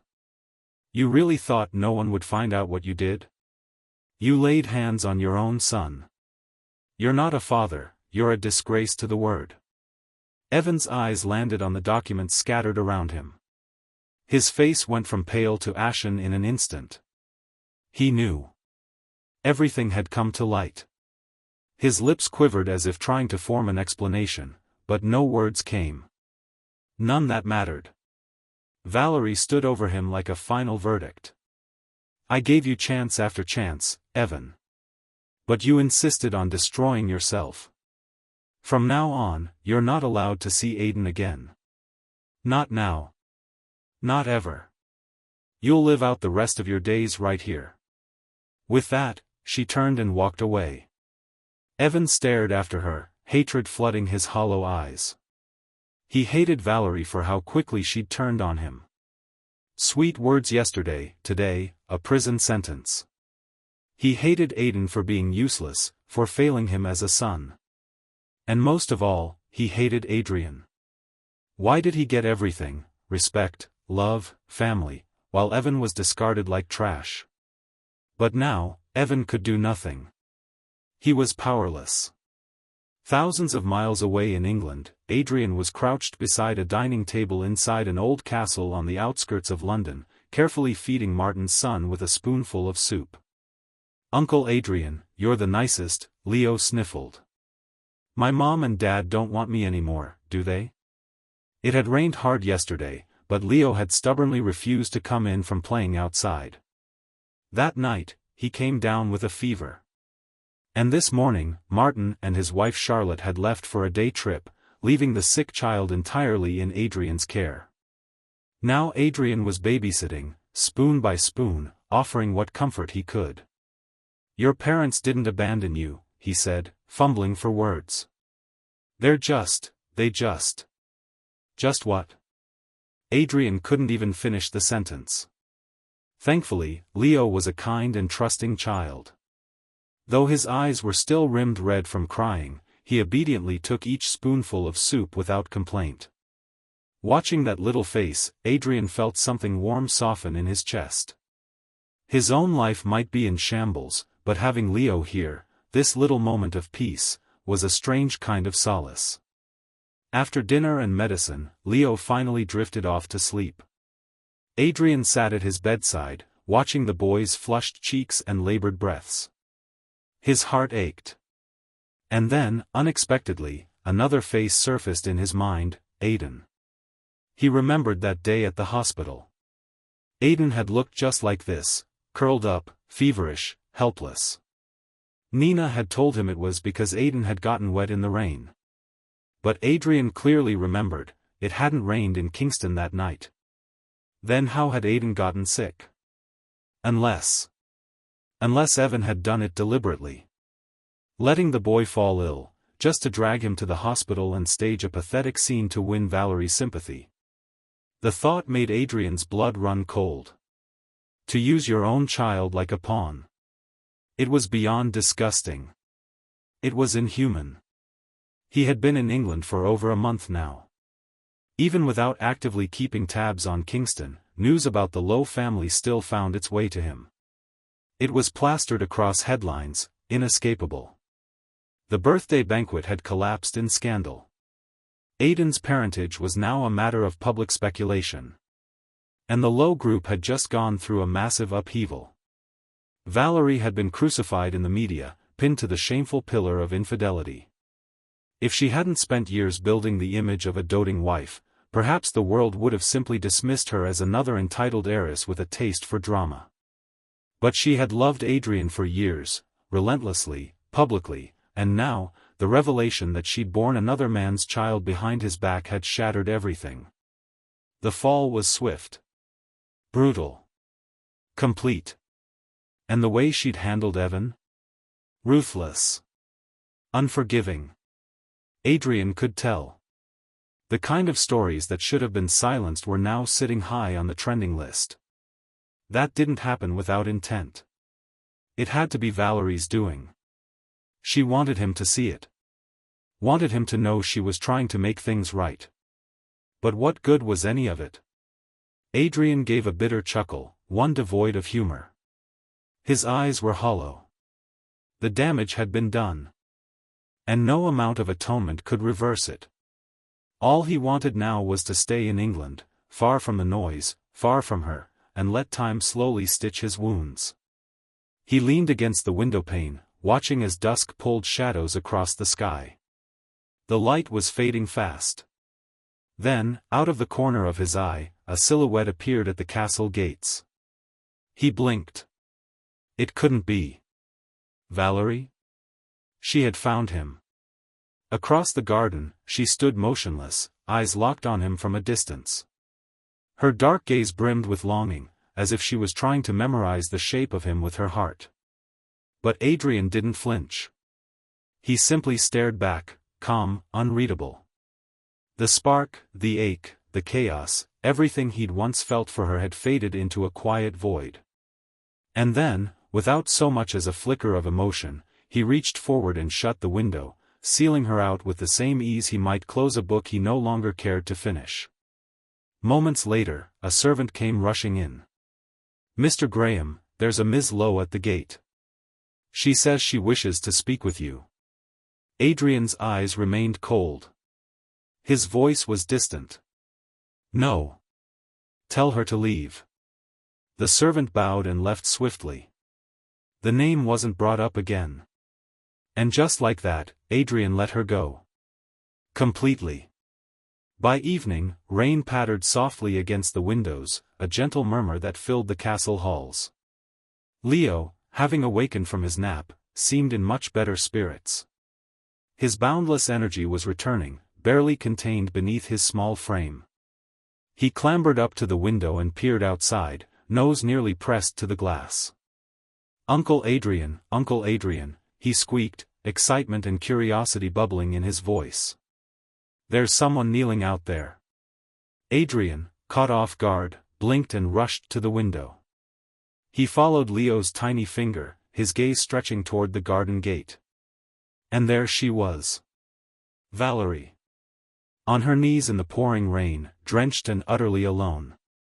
Her silhouette, once proud and dazzling, now looked heartbreakingly small against the gray backdrop of the storm. Once, that image would have shattered him.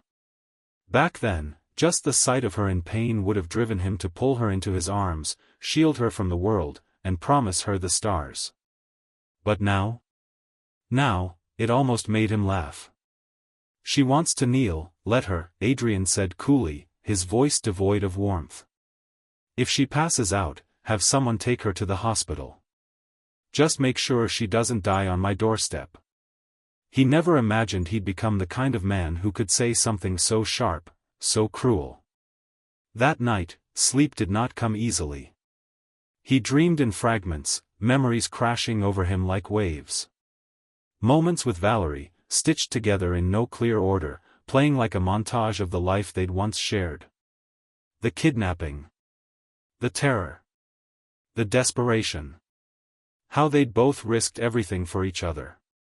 Back then, their love had been fierce. Pure.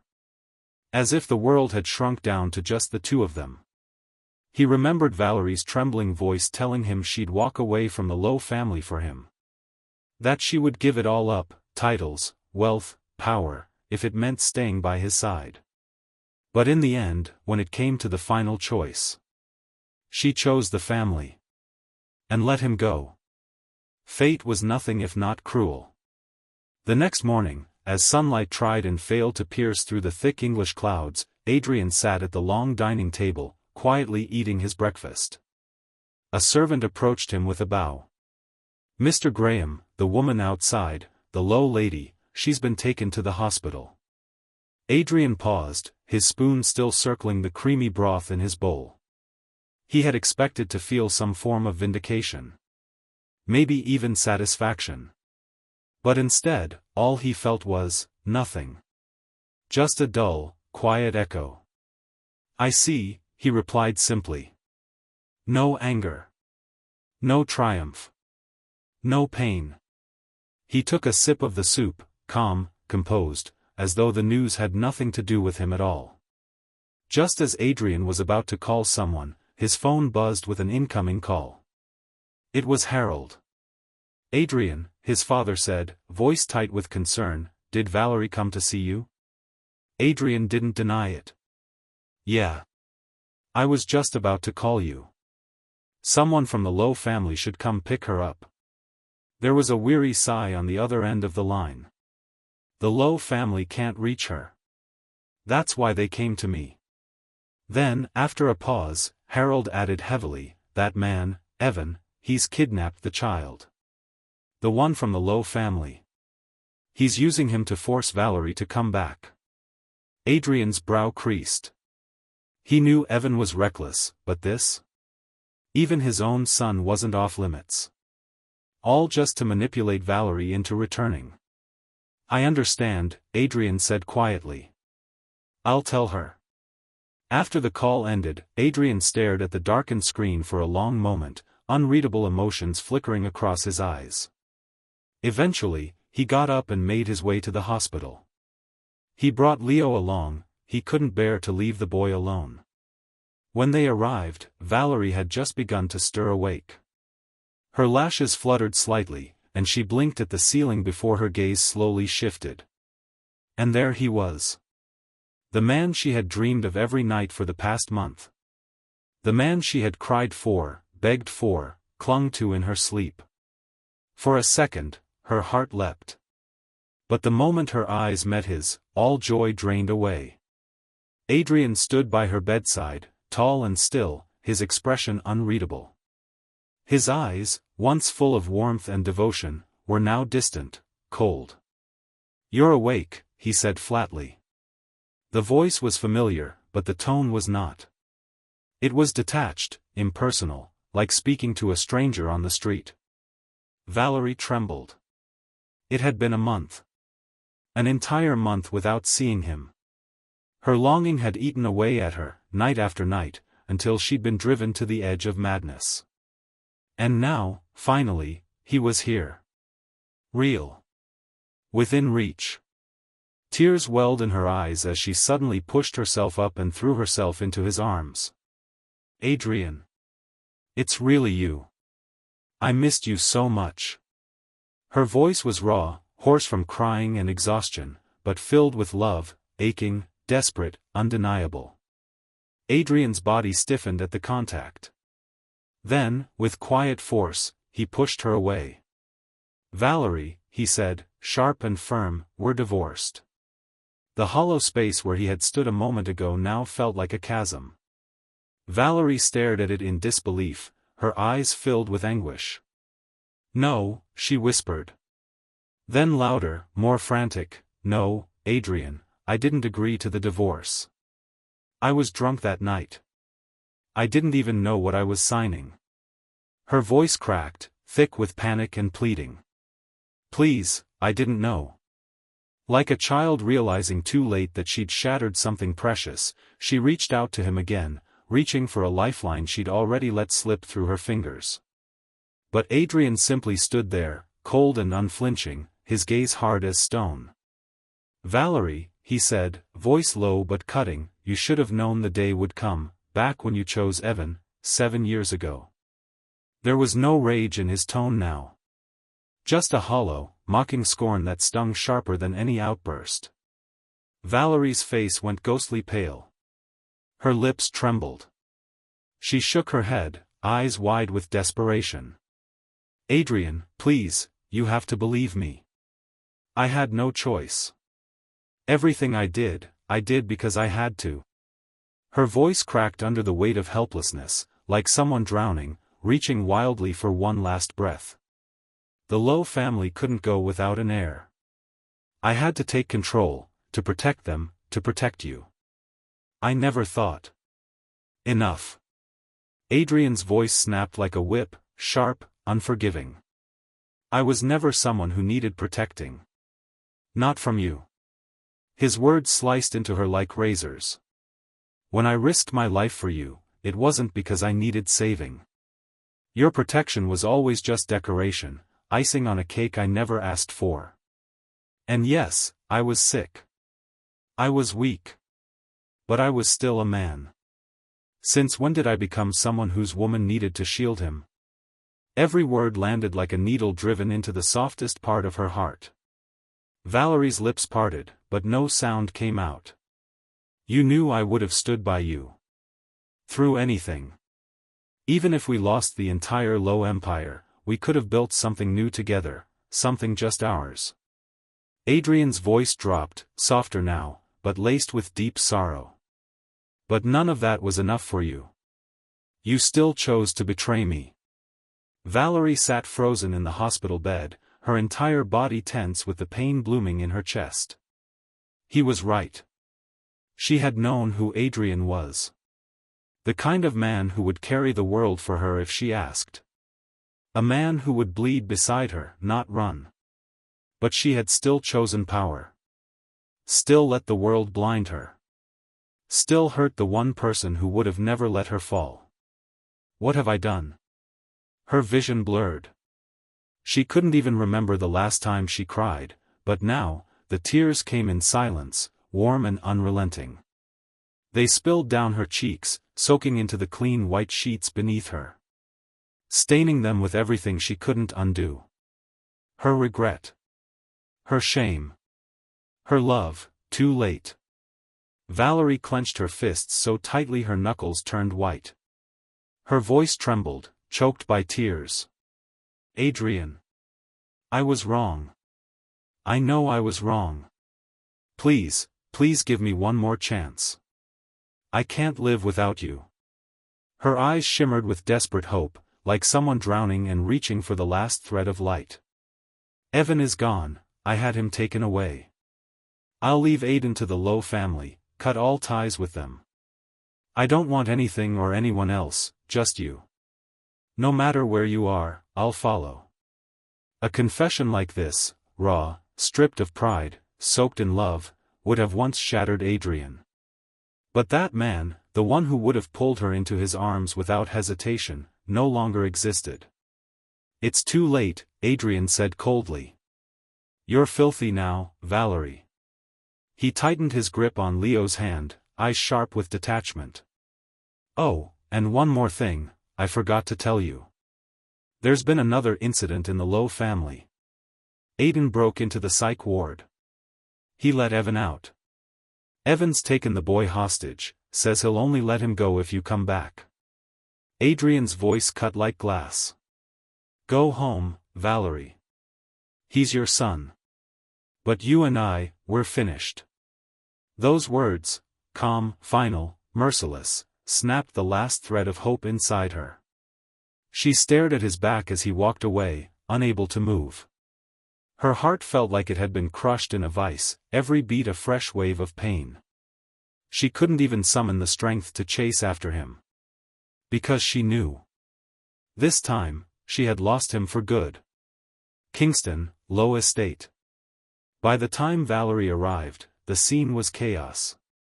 Evan sat on the floor of a locked room, his clothes torn, his face streaked with grime and tears, clutching Aiden tightly in his arms like a madman clinging to a final possession. He looked less like a man than a demon dragged straight out of hell. No one could get through to him. No matter how they pleaded, he wouldn't open the door. When Eleanor saw Valerie step in, it was like the roof had stopped caving in. Valerie, thank God. He's lost his mind, but Aiden, he's just a child. You have to get him out of there. Valerie looked like a ghost, exhausted, hollow-eyed, the veins in her eyes stark against the whites. She didn't say much. Just nodded. Break the door. The crash of the lock giving way was like a thunderclap. She stepped inside slowly, her voice calm but firm. Evan. You wanted to see me, well, I'm here. Now let Aiden go. Evan's head jerked up. And then, he laughed.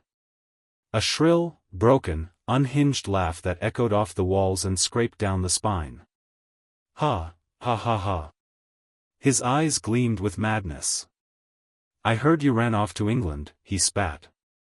Chased after Adrian like a dog. And he threw you out, didn't he? That's what you get, Valerie. That's what you deserve. Adrian will never forgive you. Never. Every word from his mouth oozed venom, as if he wanted to hurl every drop of his rage and heartbreak at her and watch her bleed. In Evan's arms, Aiden burst into tears, terrified by his father's wild-eyed face. Daddy. I'm Aiden. I'm Aiden, he sobbed, his tiny voice trembling with fear and confusion, as if trying to pull his father back from the edge of madness. But Evan was gone.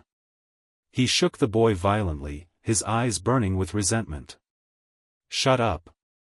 It's your fault. You couldn't even get me and Valerie married, it's all because you're useless. The more he screamed, the more twisted his expression became. His grip tightened, bruising Aiden's small arms. The child wailed in pain. And Valerie. She froze. Because she'd seen this before. Just a month ago, Evan had stood in front of Adrian, shouting just like this. Back then, she'd watched coldly from the sidelines. But now, it was different. Now, she had no choice but to act. Evan. Get a hold of yourself. That's your son. She rushed forward, her voice sharp with urgency, each step bringing her closer to the man who had once been her husband, and was now a shell of himself.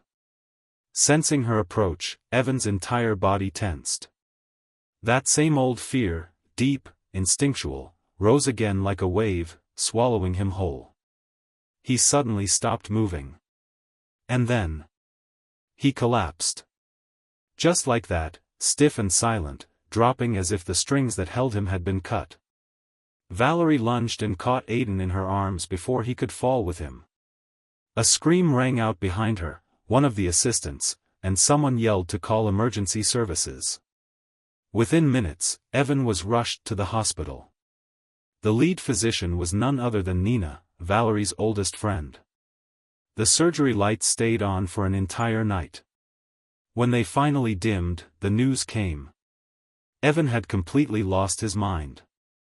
He had escaped from a psychiatric ward to begin with, and now, after everything that had happened, there was no defending him anymore. Eleanor refused to let this go. There would be no more second chances. But it was Aiden's tearful begging that finally swayed her. In the end, she agreed not to send Evan back to the institution. Instead, she had him locked in the attic of the Low Estate, the topmost floor of the old mansion. Guards were stationed there around the clock. He was forbidden to leave. And Valerie? She wasn't doing any better. Her mental state crumbled by the day. She drifted through the halls in a fog, speaking little, eating less. Some days she barely seemed to know where she was. As for Evan, she barely asked about him. The household staff resented him. Always had. Now, they simply went through the motions, dropping off 2 trays of food each day at the attic door, never checking if he actually ate. It wasn't their concern anymore. The Graham family's company in the UK had officially come under Adrian's control. Martin, having had his fill of travel and mischief, finally returned to the estate with Annie, and with him, news from the Lowe family. He shook his head and sighed. Valerie's completely lost now. The Lowe family is falling apart. No one's in charge anymore, it's the beginning of the end. Adrian listened quietly, but to Martin's surprise, there was no reaction. No flicker of anger, no pain. Just calm. He had loved Valerie once, fiercely, blindly. He'd given her everything, bled himself dry for her. He'd known heartbreak so deep it nearly destroyed him. And yet now, hearing that she was bedridden, barely conscious, his heart felt light. As if some long-forgotten burden had finally slipped away. Maybe this was how it was always meant to end. Their entanglement, those years of obsession and regret, had finally reached its final chapter. A quiet close. No one got what they wanted in the end. "Are you going back?" Martin asked, watching him with a flicker of concern. "You sure you don't want to see her one last time?" He knew how much Adrian had once loved that woman. How deeply she'd hurt him. Now Valerie was like a ghost, wandering through her life as if she'd lost all sense of who she was. Adrian shook his head. "I just took over the Graham subsidiary here. Can't leave right now." There was no hesitation in his voice. His life had changed. He had work to do, a future to build, and someone else to protect now. His eyes drifted toward the garden. Leo was laughing, chasing butterflies across the lawn, sunlight bouncing off his hair like a halo. Adrian smiled softly. "Honestly, if people didn't know better, they'd think Leo was my kid, not yours," he said, tossing Martin a mock glare. Martin rolled his eyes. But even as Adrian grumbled, his body moved on instinct, opening his arms the moment Leo came sprinting toward him. "Uncle Adrian's the best." Leo squealed, throwing himself into his arms like a koala cub. "Mommy and Daddy can go play, I've got Uncle Adrian." Adrian didn't scold him. He just held the boy close, one arm steady around his back, the other tousling his hair, his eyes warm and full of something deep and steady. Laughter rippled through the garden. Adrian chuckled too, quietly. He was happy now. Truly happy.